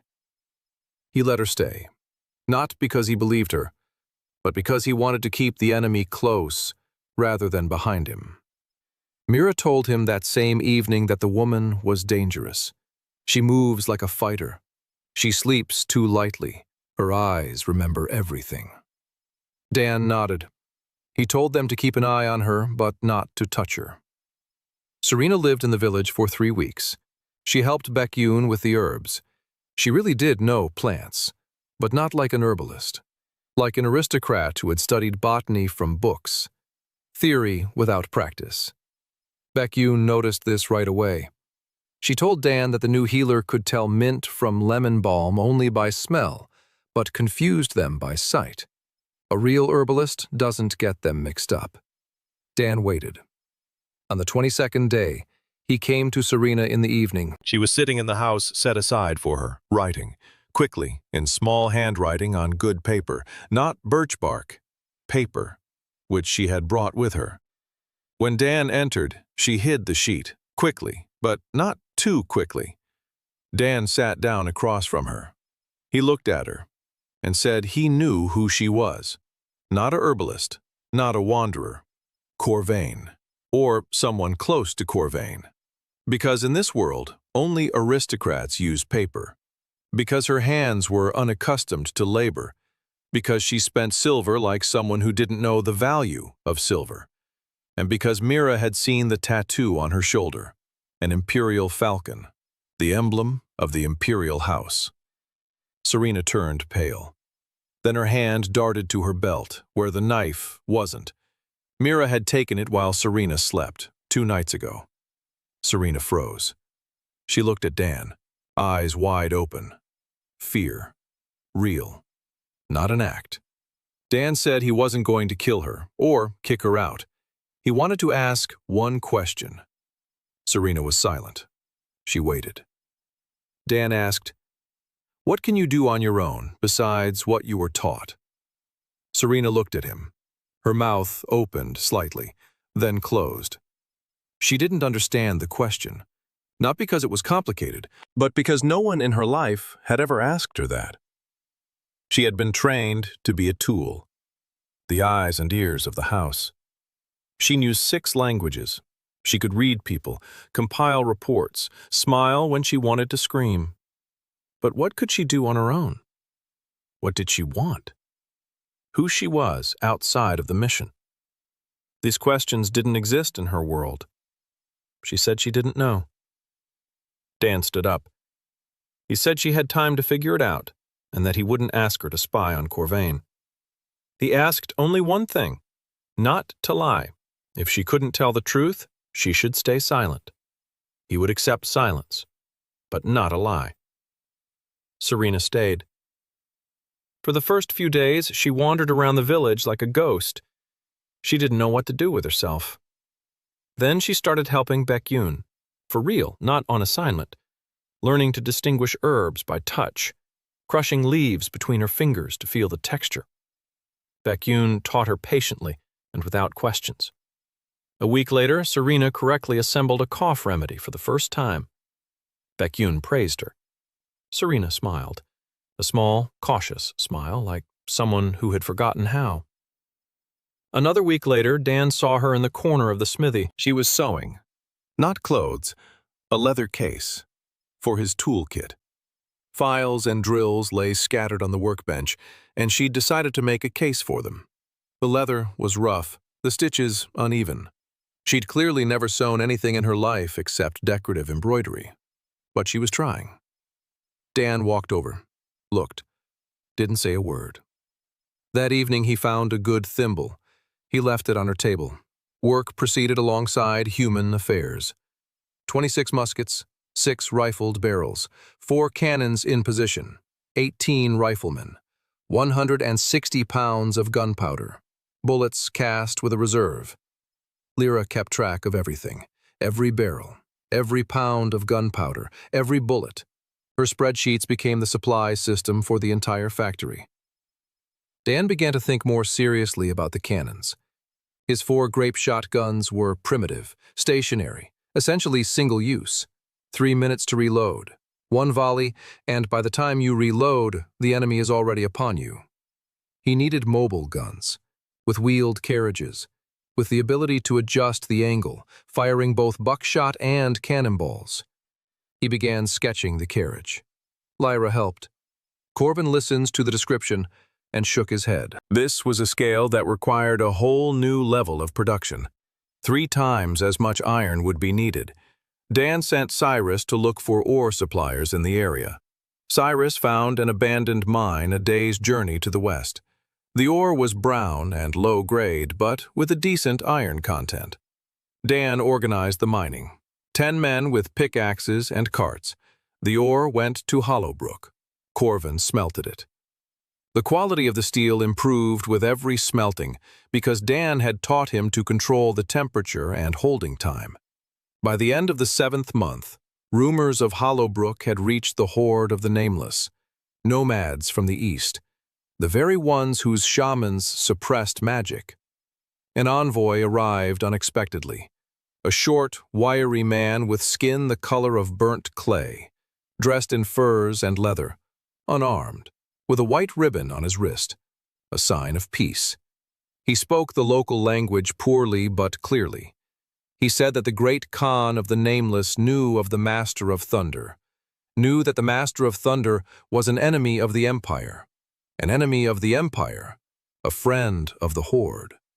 The Khan offers an alliance, gold, warriors, shamans who will neutralize the enemy's magic. In exchange, the Khan wants the secret of thunder. Dan listened. His face was impassive. Inside, he felt cold. Here it is, the second offer. The first was from Corvain, now from the Horde. Both want the same thing: technology. Both are willing to pay. Both will kill you if you refuse. He replied to the ambassador that he thanked the Khan for the offer, that he was ready for trade and friendship, but the secret of thunder is not for sale. Not for gold, not for warriors, not for shamans. The ambassador didn't get angry. He nodded. He said he would pass the message on, and that the Khan was patient, but not indefinitely. He left as quietly as he had come. Evelyn stood nearby during the conversation. When the ambassador left, she said that Dan was an idiot, that the Horde could become a shield against Corvain, that together they were invincible. Dan replied that the Horde didn't want an ally. The Horde wanted a supplier. The difference was that an ally could say no, but a supplier gets replaced when they find a cheaper one. Evelyn fell silent. She thought, and said she hated it when he was right. Serena Corvain Holt had been exposed as a spy for the Imperial House, but Dan allowed her to stay, and she began to find herself beyond the scope of her mission. The Horde's ambassador of the Nameless proposed an alliance in exchange for the secret of gunpowder, and Dan refused for the second time in 6 months. The workshop had grown to 26 muskets and 6 rifled barrels, and the village's population had reached 500. The 8th month. Winter. The first snow fell on Hollowbrook like a thin, white blanket. Dan stood on the roof of the smithy and looked out over the settlement. Smoke rose from 30 chimneys. The clang of hammers was muffled by the cold. Children were rolling snowballs by the school. The school. He had opened it a month ago. 1 room, 10 desks. Lyra was teaching 20 children to read and count. She didn't want to. She said she was still learning herself. Dan said the best way to learn was to teach. Lyra looked at him with that look that meant she disagreed but would comply. And she began to teach. 2 weeks later, the children adored her. A quiet, serious girl with sunburned hands and rock crystal glasses who drew circles and triangles on the blackboard and explained that the world is made up of numbers. A winter evening, the workshop. All 6 of them ended up in the same room. By chance. Or not quite. Corvin had gone home. The boys had gone their separate ways. Lyra remained at the drafting table. Beck Yoon came to bring the results of the latest batch of gunpowder. Natalie came in to check the muskets after the day's shooting. Evelyn was warming her hands by the brazier because it was cold in her house. Serena brought Dan the repaired tool case. Mira stood by the door as always. Dan sat at the workbench assembling the 28th musket. Silence. Only the crackling of the brazier and the creaking of the coal. 6 women in 1 room, each looking at the others with expressions ranging from wariness to quiet hostility. Dan set the musket aside. He stood up. He went into the next room. He returned with 6 small bundles, wrapped in scraps of canvas. He placed them on the workbench, 6 in a row. He wished them a happy winter, and slid each woman her bundle. Lyra unwrapped hers first. A brass compass, small, precise, perfectly fitted to her short fingers. She had seen compasses in the books Dan drew for her, but never in real life. She held it and couldn't say a word. Natalie unwrapped hers, a leather rifle strap, wide and soft with her mark. The letter N burned into the buckle. She ran her finger over the letter and silently slung the strap over her shoulder. Beck Yun. A glass flask, clear and smooth, with her name etched in acid on the side. B. Yun. She held the flask up to the light. She smiled. Her eyes sparkled. Evelyn.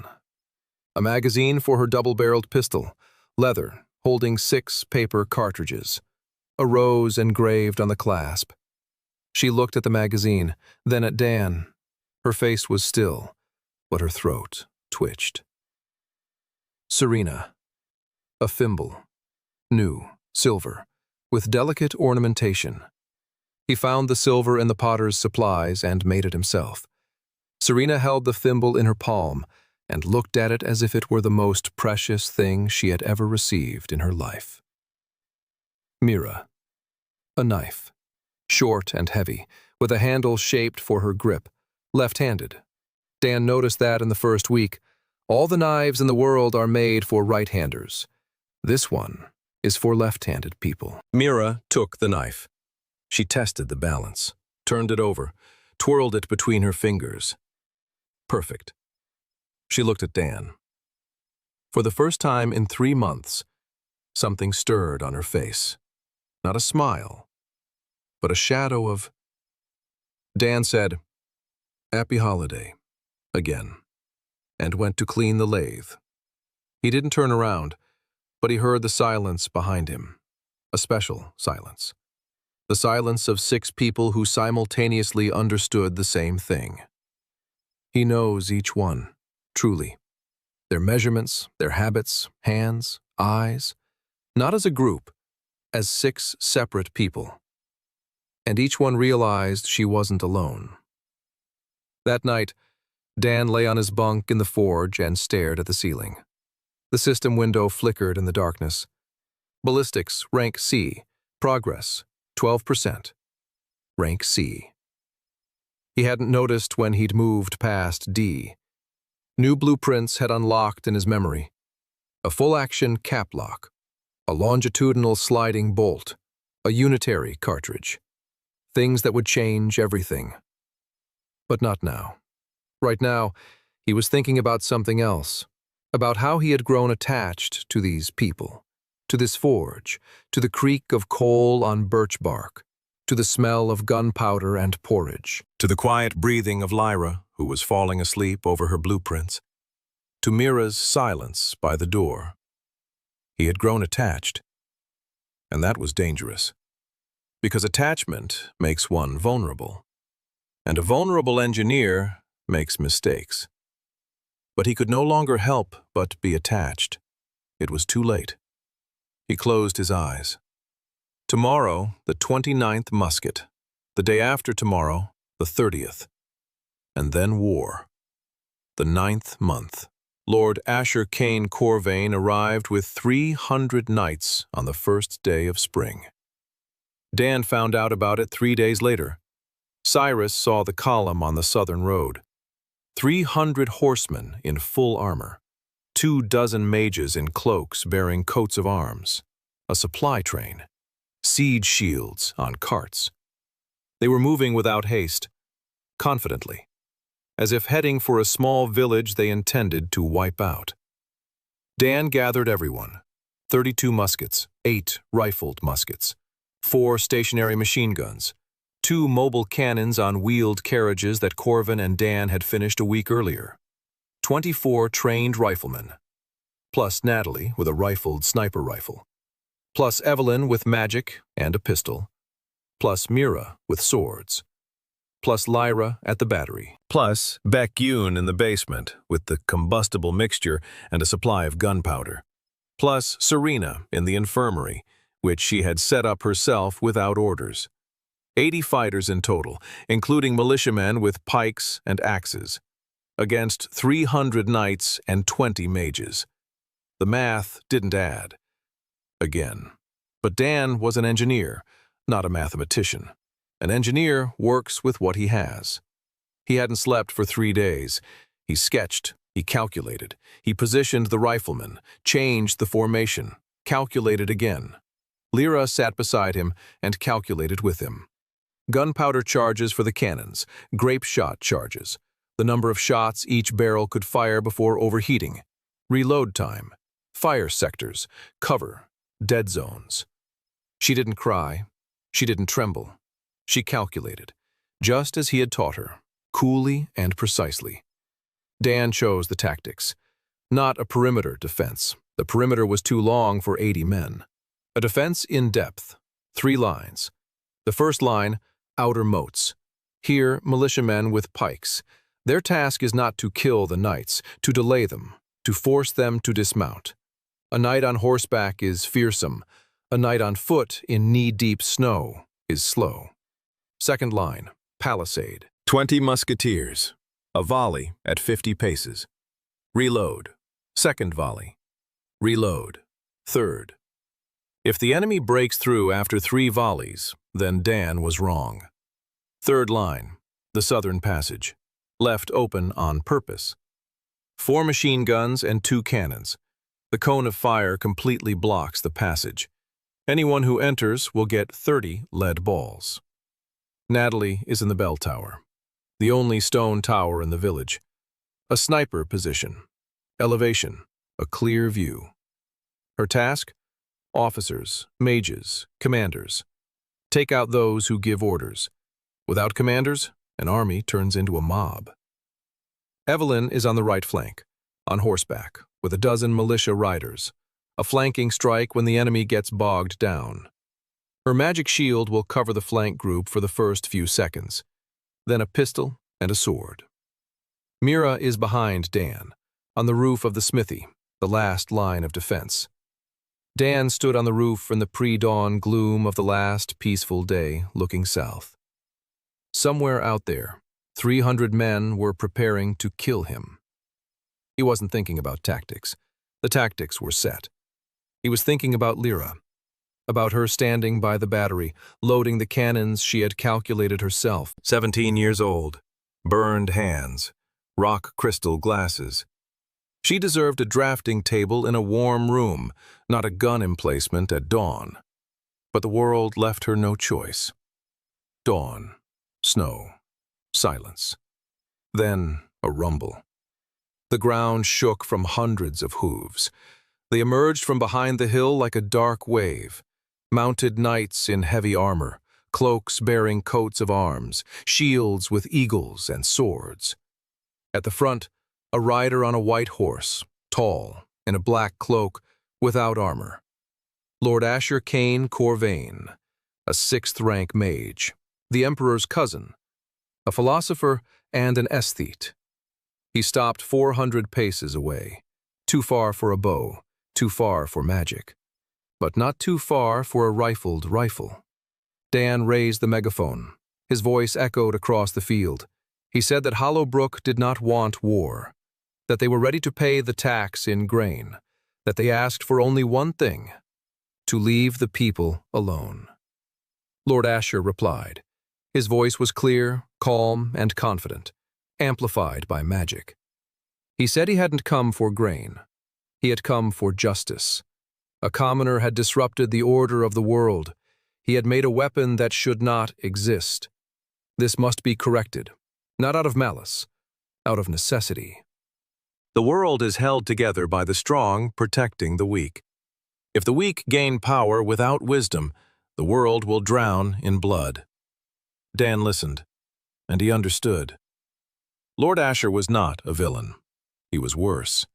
He was a sincere believer in a system that killed people. Dan lowered the megaphone. He turned to Natalie in the bell tower. He nodded.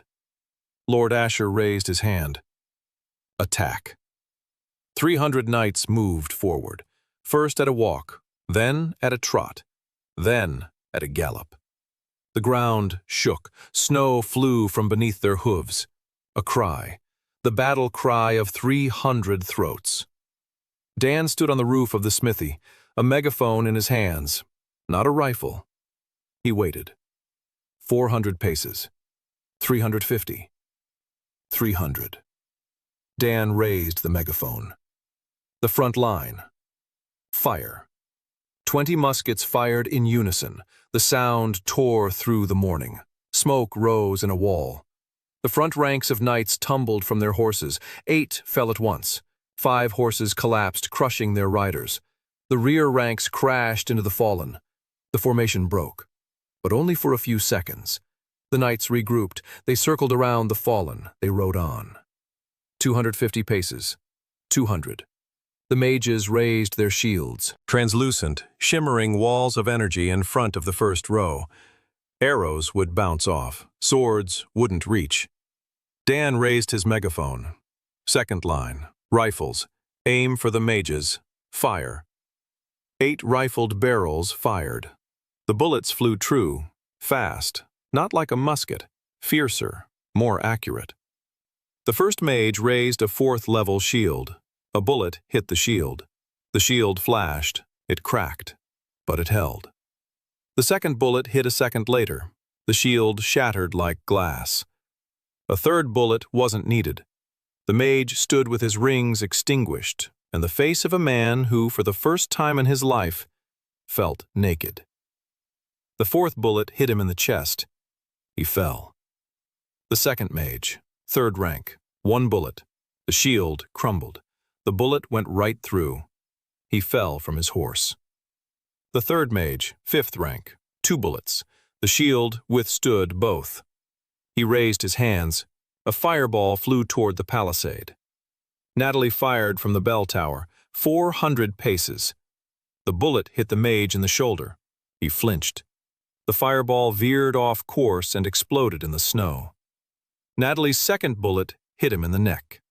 He fell.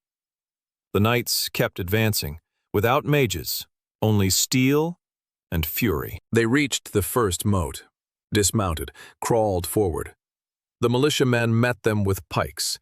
A scream, clang, blood on the snow. Dan commanded the volleys, his voice steady, a megaphone to his mouth. The 3rd volley, reloading. The 4th. The archers worked like machines. Natalie had trained them well. 20 seconds between volleys. Each volley took out 8 to 10 knights. But there were 300 of them, and they kept coming, across the ditches, through the snow, over their own dead. They broke through the first line. The militiamen retreated. The knights surged toward the palisade. And then Dan saw what he had been waiting for. They had found the southern passage, open, inviting. About 40 knights rushed into the passage. Dan raised the megaphone. Battery, lyra, fire. 4 machine guns and 2 cannons fired simultaneously. The sound was such that Dan's ears rang despite the distance. 180 lead balls and 2 3-pounder cannonballs flew into the 40-pace wide corridor packed with men in armor. Dan didn't look. He knew the math. He heard it. Then silence. Then screams. Evelyn struck from the flank. 10 horsemen crashed into the right flank of the column of knights. Evelyn was in the lead. Her shield blazed with golden fire around her, a pistol in her left hand, a sword in her right. 2 point-blank shots. 2 knights fell. Then the sword. She slashed like a fencer, precisely, elegantly, terrifyingly. The knights faltered. Without mages, without the officers whom Natalie was taking out one by one, without the formation that had collapsed in the passageway under the hail of bullets, they faltered. Lord Asher Cain Corvain stood on the hill and watched. His face was calm. He saw everything he believed in crumbling. He raised his hand. Retreat. But he did not retreat himself. He descended the hill. Alone. On foot. Without a horse. Without a shield. He walked through the snow toward the hollow brook positions. Natalie saw him through her sights. 800 paces. 700. 600. She waited. He walked, gracefully, straight ahead, like a man who knows he is dying and wants to die properly. He stopped at 500 paces, raised his voice, magically amplified. He wasn't speaking to Dan. He was speaking to Natalie, to the girl in the bell tower, with the tube in her hands. He said she didn't understand, that he wasn't defending privilege, he was defending beauty, that what they were doing was the end of the art of war. Natalie fired. 800 paces. The bullet traveled for a second and a half. He saw the flash. Maybe he even heard the sound. He didn't raise his shield. The bullet hit him square in the chest. He fell on his back in the snow, arms outstretched, face toward the sky. He died with a smile because he saw a star fall and decided it was beautiful. The knights fled, those who could, leaving the dead and wounded behind. 147 bodies in the snow before Hollowbrook. More than half of the mages, 13 killed. Hollowbrook's losses. 11 militiamen, 3 riflemen. One of the mobile gun carriages was torn apart by the shot. A substandard barrel. Lyra stood by the battery. Her hands were black with gunpowder. Her face was white. She wasn't crying. She was counting. Gunpowder consumption, number of shots, misfires, explosions. Data. Because data doesn't hurt. But people do. Dan climbs down from the roof, sat on the step of the smithy, lowered the megaphone, placed his hands on his knees. His hands were black with gunpowder, as always. He sat and looked at the snow, at the blood, at the bodies, at the smoke rising toward the gray sky, and he let himself, quietly, so no one would see. Lyra came up to him, silently, sat down beside him, resting her head on his shoulder. The snow was falling. From the village came the cries of the wounded, and a baby's cry. Corvin's wife had given birth, a boy, right in the middle of the battle, in the basement. Serena delivered the baby, the first time in her life. Dan looked at his hands and thought, well, here we go. Now they're definitely waiting for me at home. Only now, home is here. After the battle, the world changed. Not immediately, not dramatically, but irreversibly. The merchants were the first to arrive. A week after the battle, a caravan from Whitemore brought iron, leather, and cloth, without being asked. The merchant said he'd heard about the victory and decided that a village capable of defeating knights would stand for a long time, and that meant it needed goods, and it could pay. Dan paid, with copper, which he had minted himself. Simple coins with a hammer and anvil, no crown, no eagle. The merchant looked at the coins, turned them over, weighed them in his palm. Good copper, fair weight. He accepted them. Next came the refugees, families from villages within a 2 days' journey, northern villages that had paid the House of Corvain a tax in grain they didn't have, southern ones that had been plundered by deserters from Lord Asher's defeated army. They came with carts, with children, with livestock. They were heading to the place where commoners had defeated the knights, to a place where they could live. Hollowbrook was growing. 1,000 people by the end of the 9th month, 1,500 by the end of the 10th. Dan couldn't keep up with the building. Houses, barracks, workshops, warehouses. He divided the settlement into quarters: residential, crafts, military, training. Each quarter was managed by an appointed foreman. Corvin took the crafts quarter, Cyrus the military. Beck-Yoon took the educational and medical quarters. Natalie took the training ground and the barracks. Dan handled the workshop, only the workshop. Production. He opened a second smithy, then a third. He hired 2 blacksmiths from among the refugees. He trained them to Corvin's standards. A tolerance of 0.5 millimeter, no less. The barrels would be faster. By the 11th month, he had 50 muskets and 12 rifled rifles. Natalie trained 40 riflemen, 2 platoons of 20. First platoon, musketeers, line infantry, volley fire, reloading discipline, 20 seconds, precise, no fuss. The second platoon were marksmen, rifles, individual shooting, accuracy at 300 to 400 paces. Each marksman chooses his own target. Officers, mages, commanders. Natalie commanded both platoons. She was 19. She carried her rifle over her shoulder like others carry a raincoat, naturally, as a matter of habit, like a part of her body. Dan made her an optical sight, a real one, 2 lenses and a copper tube mounted on the barrel. Beck-Yoon had polished the lenses for 3 weeks, made of rock crystal, slightly cloudy. but with twofold magnification. At 400 paces, a target the size of a head became clearly visible. Natalie zeroed in the scope in a day. 20 shots, each more accurate than the last. On the last one, she hit a coin suspended on a string at 500 paces. The coin shattered. The string remained. Dan stood nearby, looking through the spotting scope. He shook his head. He said she was the best shooter in the workshop. Natalie turned to him. Her eyes were burning, not from the praise, from something else. She stepped forward, grabbed him by the collar of his shirt, and kissed him, roughly, briefly, like a soldier. Then she let go, turned around and walked toward the barracks. Dan stood with the spyglass in his hand and his mouth open. Mira stood 10 paces behind him. Her face was impassive, but her eyes narrowed slightly. That evening, Dan sat in the smithy and thought not of the war, of people, about the 5 women who looked at him in different ways, but looked nonetheless. Lyra, who would fall asleep over her blueprints and whom he would cover with a blanket. Natalie, who kissed him after the shooting.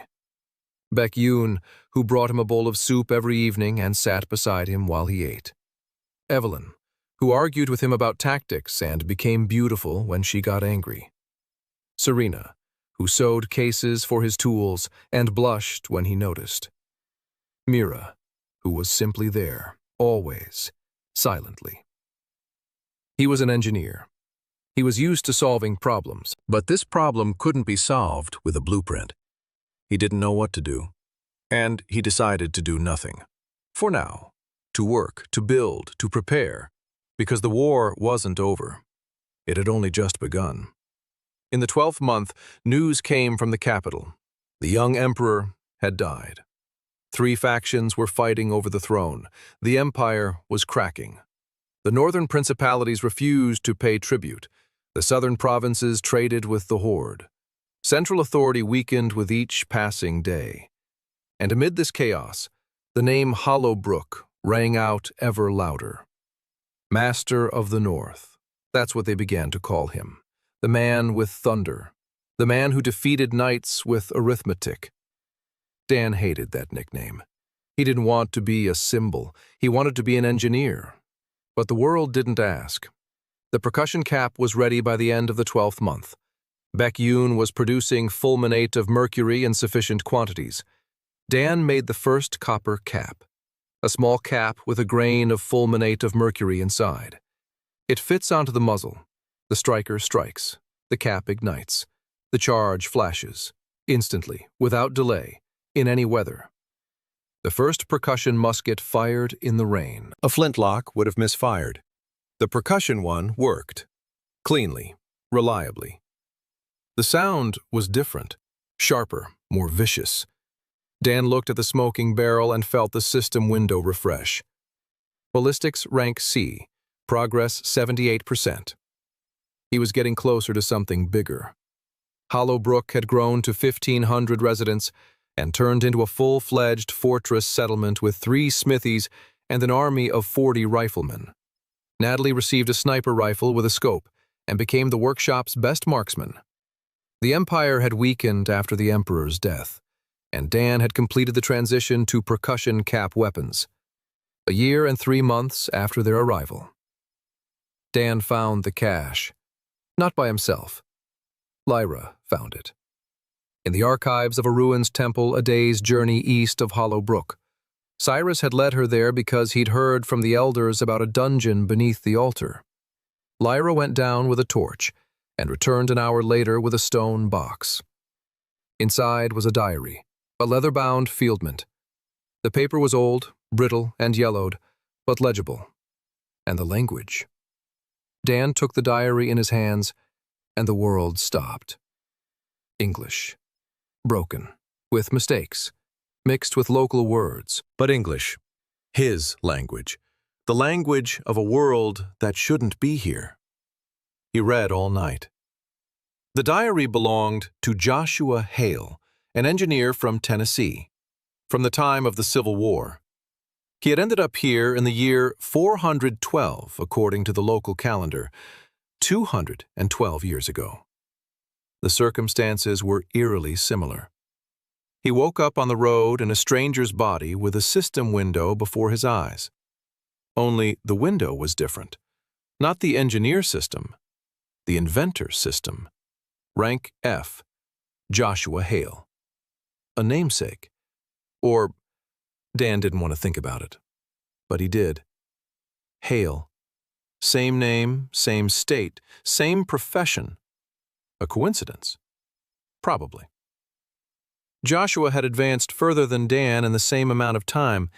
He found a blacksmith, built a workshop, made muskets, lots of them. 50 in 6 months. Trained marksmen, won his first battle, just like Dan, following the same script, as if the world were repeating history, or someone was repeating the world. Then Joshua went further. He began building a machine gun, a Gatling gun, 6 barrels on a rotating drum, a handle to turn it, a magazine on top, 300 rounds per minute. The ultimate weapon for this world. The blueprint was in the diary, detailed, precise, with dimensions and tolerances. Dan looked at it and felt a chill. Not admiration, a chill. Because next to the blueprint was a note, the last one. The handwriting was shaky, the letters were jumbled. Joshua wrote that they had come for them. House Corvain. The army. The mages. Hundreds. He wrote that the machine gun was almost ready. 1 more week. But there is no week. They are here. They will burn the workshop, burn the city, burn everyone. The last line of the diary. If you are reading this, do not repeat my mistake. Do not give them the machine gun. Dan closed the diary.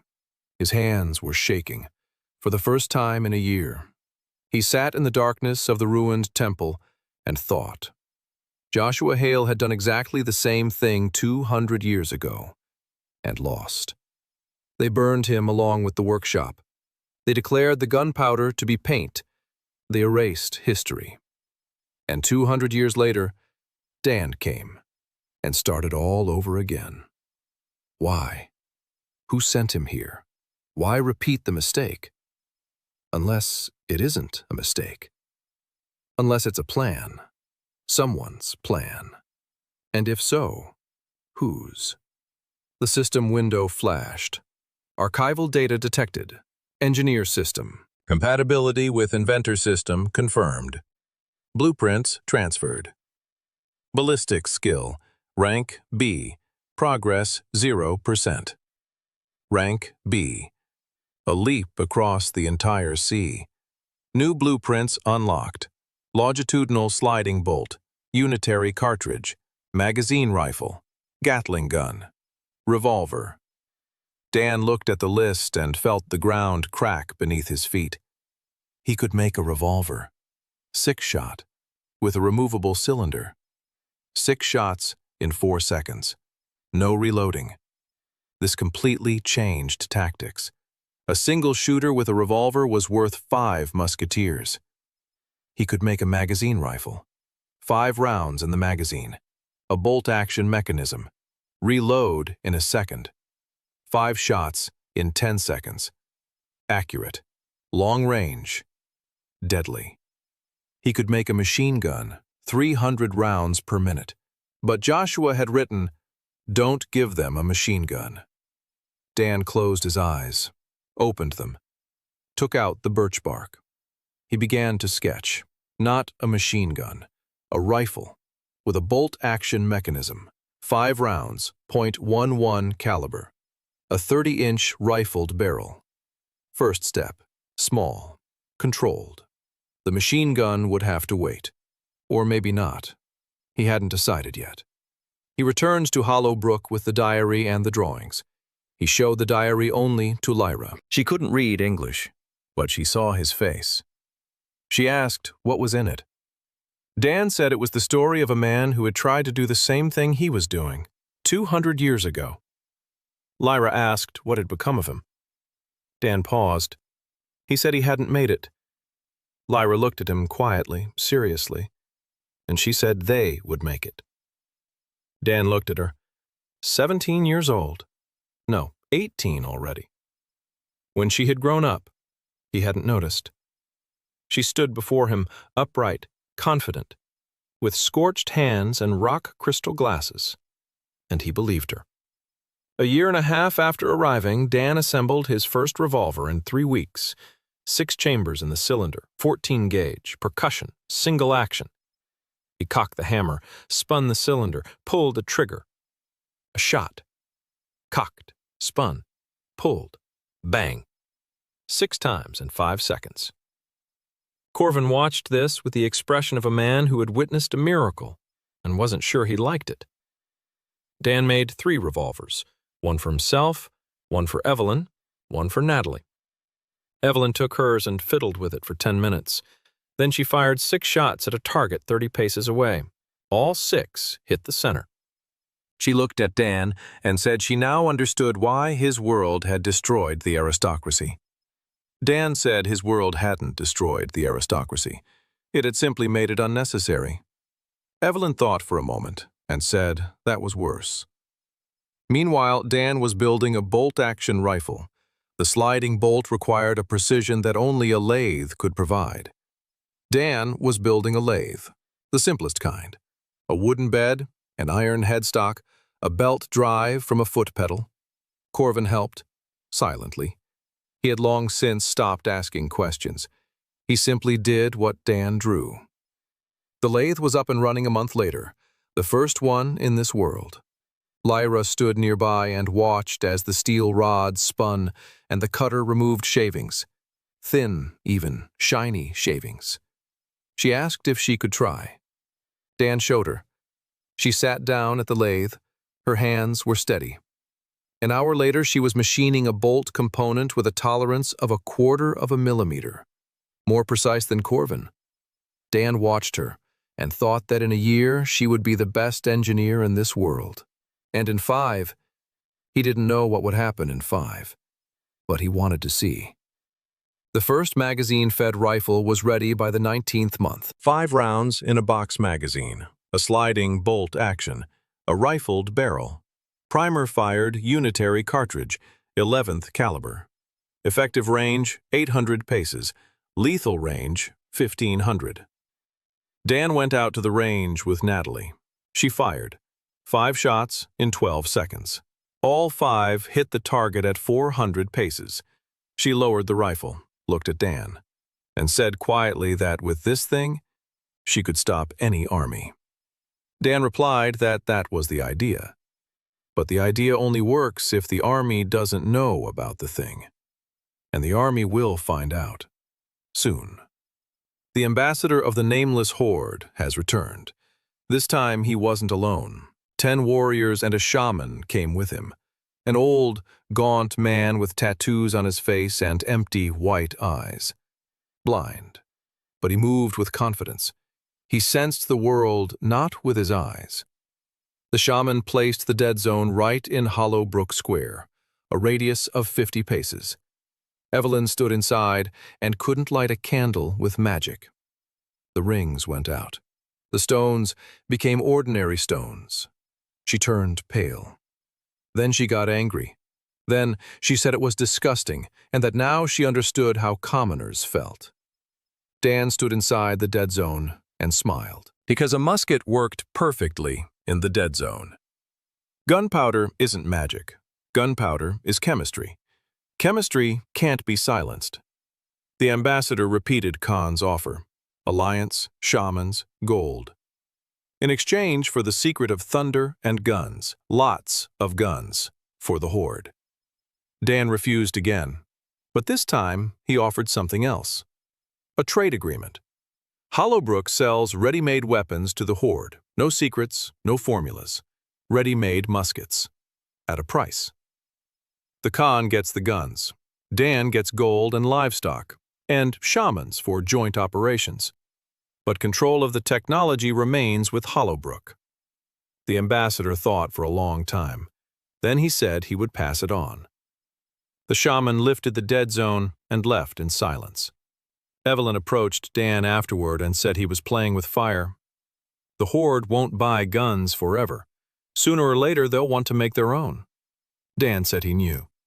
But by that time, Hollowbrook will have rifles, and the Horde will have muskets. The difference in weapon technology is the difference between life and death. Evelyn shook her head and said he was thinking like an arms dealer. Dan replied that he was thinking like an engineer who wanted to stay alive. The Inquisition of Light arrived that same month. Not as an army, just one man, a priest in a white cloak with a golden sun on his chest. Old, thin, with the eyes of a fanatic. He came to the gate and asked for an audience. Dan received him in the smithy. The priest sat down. He looked at the muskets on the wall, at the blueprints, at the bell, at Dan. And he spoke, quietly, calmly. He said that firearms are the voice of the devil, that thunder belongs to the gods, that man has no right to speak with the voice of the gods, that this is heresy, and that heresy must be burned out. He wasn't threatening. He was stating a fact, like a doctor who says a tumor must be removed. Dan listened. Then he asked one thing. The thunder that a musket makes. It kills the beasts that kill the peasants, beasts that the gods, for some reason, do not kill themselves. The priest replied that suffering is a test, and that the gods send beasts to temper faith. Dan nodded, and said that he preferred tempering steel. The priest stood up, looked at Dan, said that the Inquisition of Light had passed judgment on him. Death in absentia. Any believer may carry it out at any moment. Dan replied that he appreciated the warning. The priest left. Mira walked him to the edge of the village. She returned and said he should have killed him. Dan said no. A dead priest would become a martyr. A living one would remain an old man whom no one listens to. Mira looked at him, and for the first time, she nodded with something resembling agreement. The second year. The Valgrain Empire had split apart for good. 3 pretenders to the throne. The northern principalities had declared independence. The southern provinces were negotiating with the Horde. The center held on by inertia and fear. The fear was fading. The name Hollowbrook was on everyone's lips, from the coast to the steppes. Master of the North.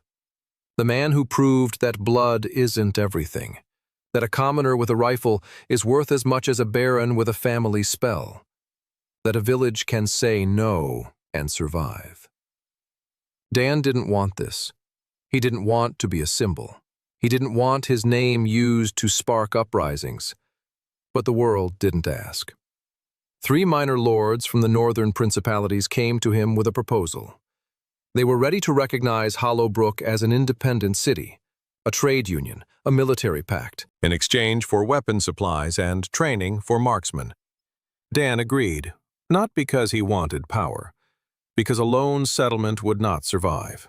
It needed allies, buffer zones, trade routes, strategic depth. He thought like an engineer. A system, components, connections, reliability, redundancy. A city is a machine, and a machine needs spare parts.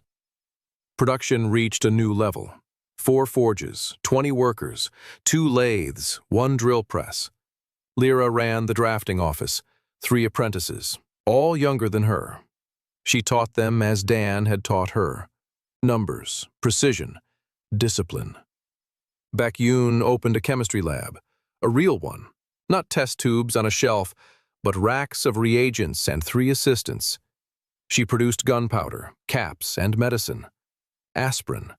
Dan remembered the formula. Acetyl salicylic acid, from willow bark. Baek-yoon isolated the substance in 2 weeks. Pills for pain and fever. A small thing, but a small thing that saved lives. Dan didn't forget that he wasn't just a gunsmith. He was an engineer. And an engineer doesn't just build guns. He builds the world. A water mill.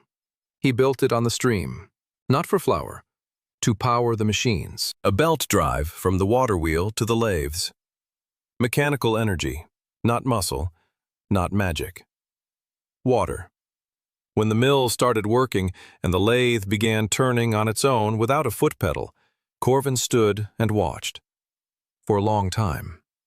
Then he said that Dan had made the river work for him. Dan said it wasn't him. The river wanted to. You just had to ask the right way. Evelyn watched Hollow Brook grow with the expression of someone betrayed by their own convictions. She had grown up in a world where order was maintained by blood and magic, where a commoner could not and should not. And yet the commoners were building a city, healing the sick, teaching children, making weapons, without blood, without magic, without permission. She sat on the fortification wall that evening and watched the lights. Dan approached, sat down beside her. He was silent. She spoke first. Said she hated him, not for the guns, for the fact that he was right, that the world she knew was wrong, that the people she had considered beasts turned out to be people, and that she was ashamed, for every day she'd lived in ignorance. Dan said that shame was a luxury, that what mattered wasn't where you came from, but where you were going. Evelyn turned toward him. Her face was close. Her eyes shone in the light of the torches. She said she was going with him, wherever he went, not as an aristocrat, not as a mage, as Evelyn. And she kissed him, not like Natalie, not like a soldier, slowly, gently, like someone afraid of being pushed away. Dan didn't push her away. The three-way war began in the 20th month. House Corvain, the Horde of the Nameless, and Hollowbrook with its allies. Not three armies against each other. Chaos. Corvain attacked the northern principalities. The Horde advanced from the east. Hollowbrook found itself caught in the middle. Dan didn't want to fight, but the border was ablaze. The villages he had promised to protect stood in the Horde's path. The people who had come to him for protection watched and waited. He sent Natalie with 20 archers to the eastern frontier.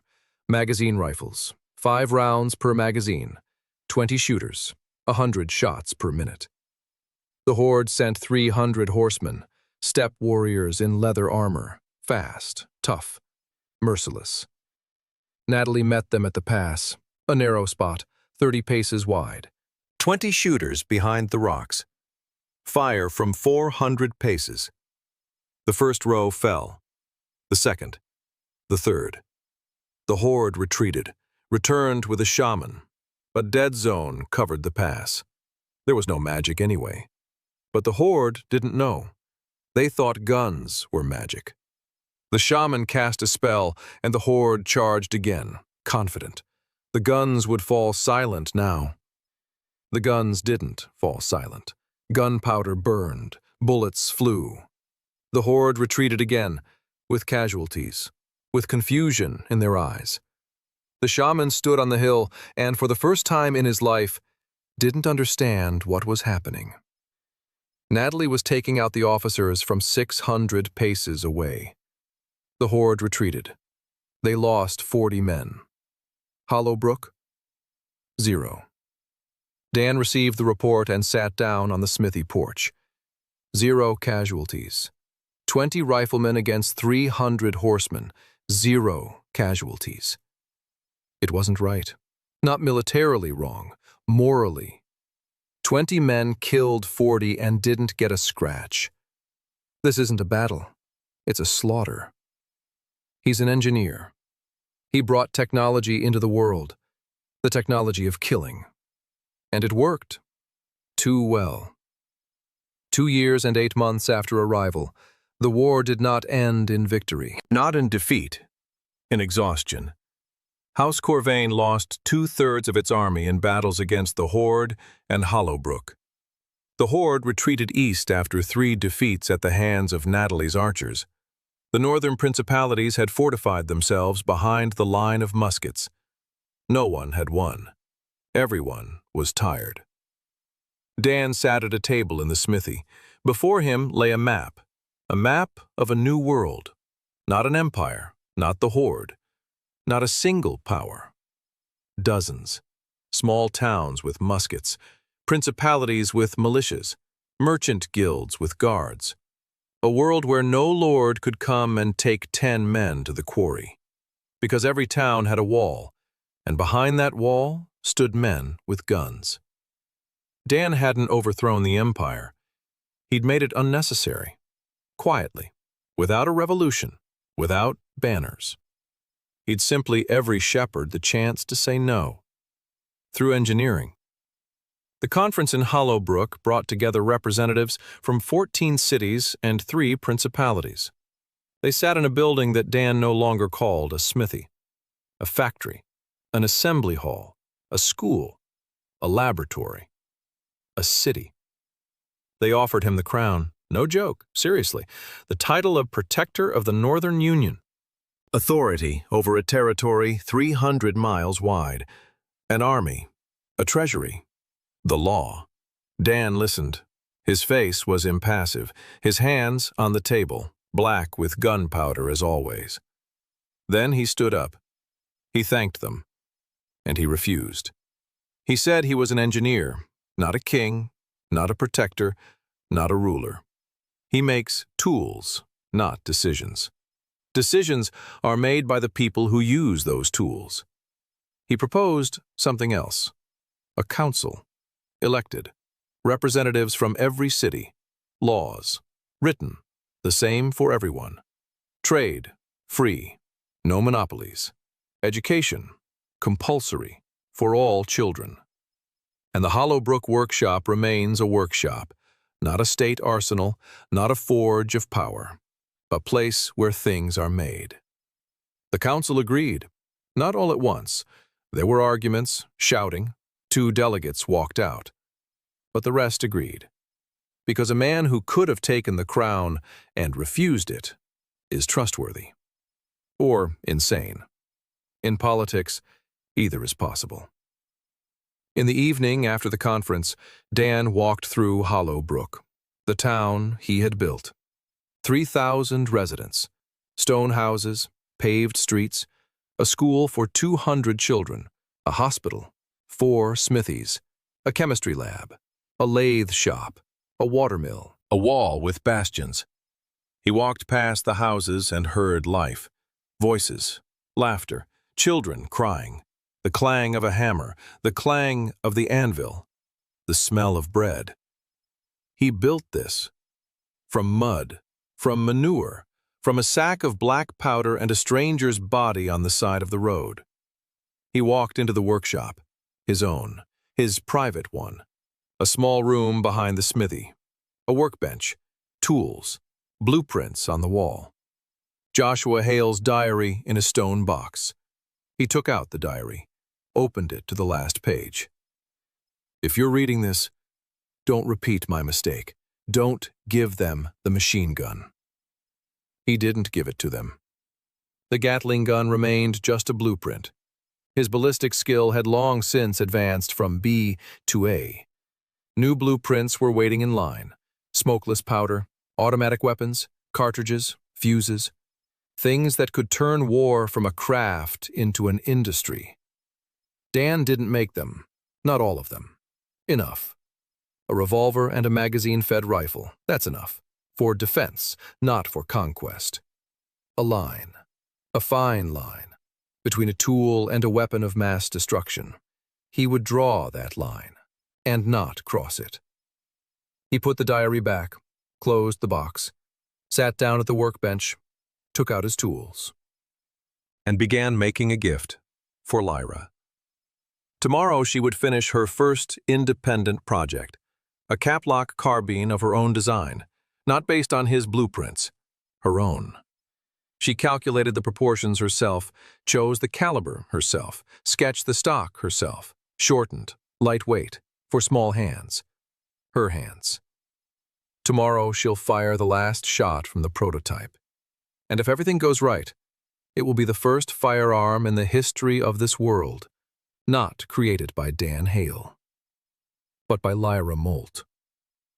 Dan made a ruler for her, an engineering ruler, brass, with markings he engraved himself, with her name on the back, Master Engineer L. Molt. Not an apprentice, not a blacksmith's daughter. Master. He worked and thought about the future. In a week he'll leave, eastward, following in Joshua Hale's footsteps. There are still unanswered questions. Is Joshua just a namesake? Or something more? Who sent them both? Why? Is there a way home? And does he want to go home? He knew the answer to that last question. No, he doesn't want to. Home is here. But he must find out, because knowledge is also a tool, and an engineer doesn't leave a tool unused. He'll leave the workshop to Lyra. She's ready. Corvin will stay close by. Baek-yoon will supply gunpowder and medicine. Natalie will command the archers. Evelyn will handle diplomacy. Serena will treat the wounded, and so. Mira will go with him. She told him last night, not asking, stating, "I'm going with you." Dan didn't argue. He'd learned not to argue with Mira.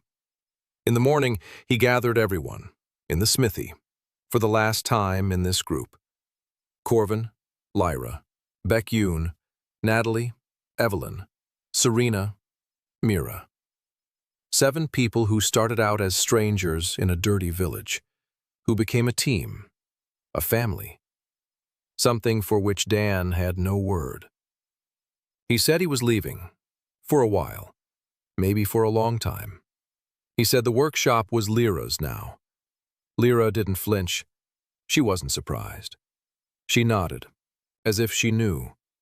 She probably did. She always knew before he said it. Corvin was silent. His face was stony. Then he stepped forward. He held out his hand. Dan shook it, a blacksmith's handshake. Heavy, firm, real. Baek-yoon smiled. Her eyes sparkled. She told him not to forget to take the first aid kit she'd put together, and to eat soup. Be sure to. Hot. Every day. Natalie stood against the wall, arms crossed, rifle slung over her shoulder. She didn't say a word, just nodded. Brief, military style. But her eyes said it all. Evelyn approached.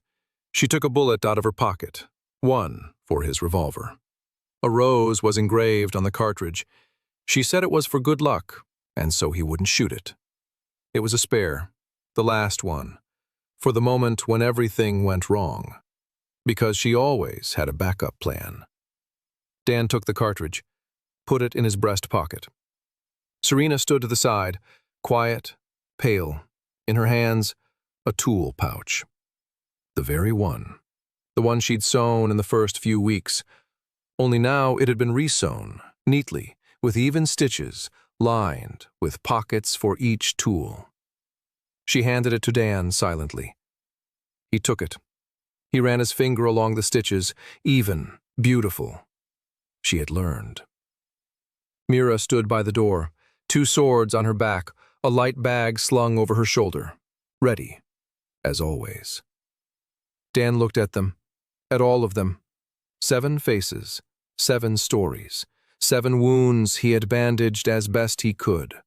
Not with words, with things. A compass, a plaque, a pistol, a belt, a thimble, a knife, a ruler. He said what he had never said. Thank you. 1 word. Then he turned and walked out. Mira followed him. He stopped at the threshold. He looked at the sign above the smithy door. Hollow Brook Workshop, founded by D. Hale. He took down the sign, took out a knife, carved out 2 letters. Hollow Brook Workshop, founded by D. Hale and L. Molt. Hung it back up. Lyra stood in the doorway and watched, eyes behind rock crystal lenses, wet. She wasn't crying, but her eyes were wet.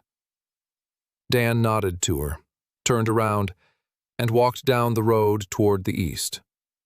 Mira walked beside him, silently, as always. Behind them, Corvin's hammer pounded, steady, heavy, confident, like a pulse.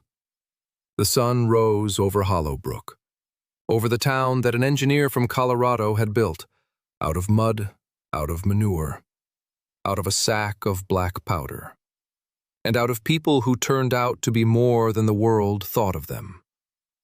Dan walked and didn't look back, because an engineer doesn't look back. An engineer looks ahead, to the next project, to the next task, to the next world that needs fixing. In his pocket lay a bullet with a rose, a revolver on his belt, over his shoulder a bag of tools in a case sewn by hand by a spy who had learned to be herself. Walking beside him was a woman who had chosen to stay, not for money. And behind them were the people to whom he had given not weapons. He had given them the right to choose. The road led east. Ahead lay answers, or new questions. For the engineer, either would do. A system window flashed in his peripheral vision, quietly, patiently. Ballistics, rank A. Progress, 100%. New skill unlocked. Dan looked at the text. He read it. And for the first time in 2 years, he laughed, loudly, openly. The sound echoed down the road and faded into the forest. Mira looked at him. She raised an eyebrow. Dan shook his head. He said he'd tell her later, and he walked on. The words burned on the screen before his eyes. New skill, world engineering, rank E. Welcome to the next level. The three-way war ended in exhaustion, and Dan refused the offered crown, creating an elected council of northern cities in place of a monarchy. He left the workshop to Lyra Molt, who became the first independent engineer of this world, and headed east with Mira to seek the solution to the mystery of teleportation and trace of Joshua Hale. The system has unlocked the new skill, world engineering, paving the way to the next arc of the story.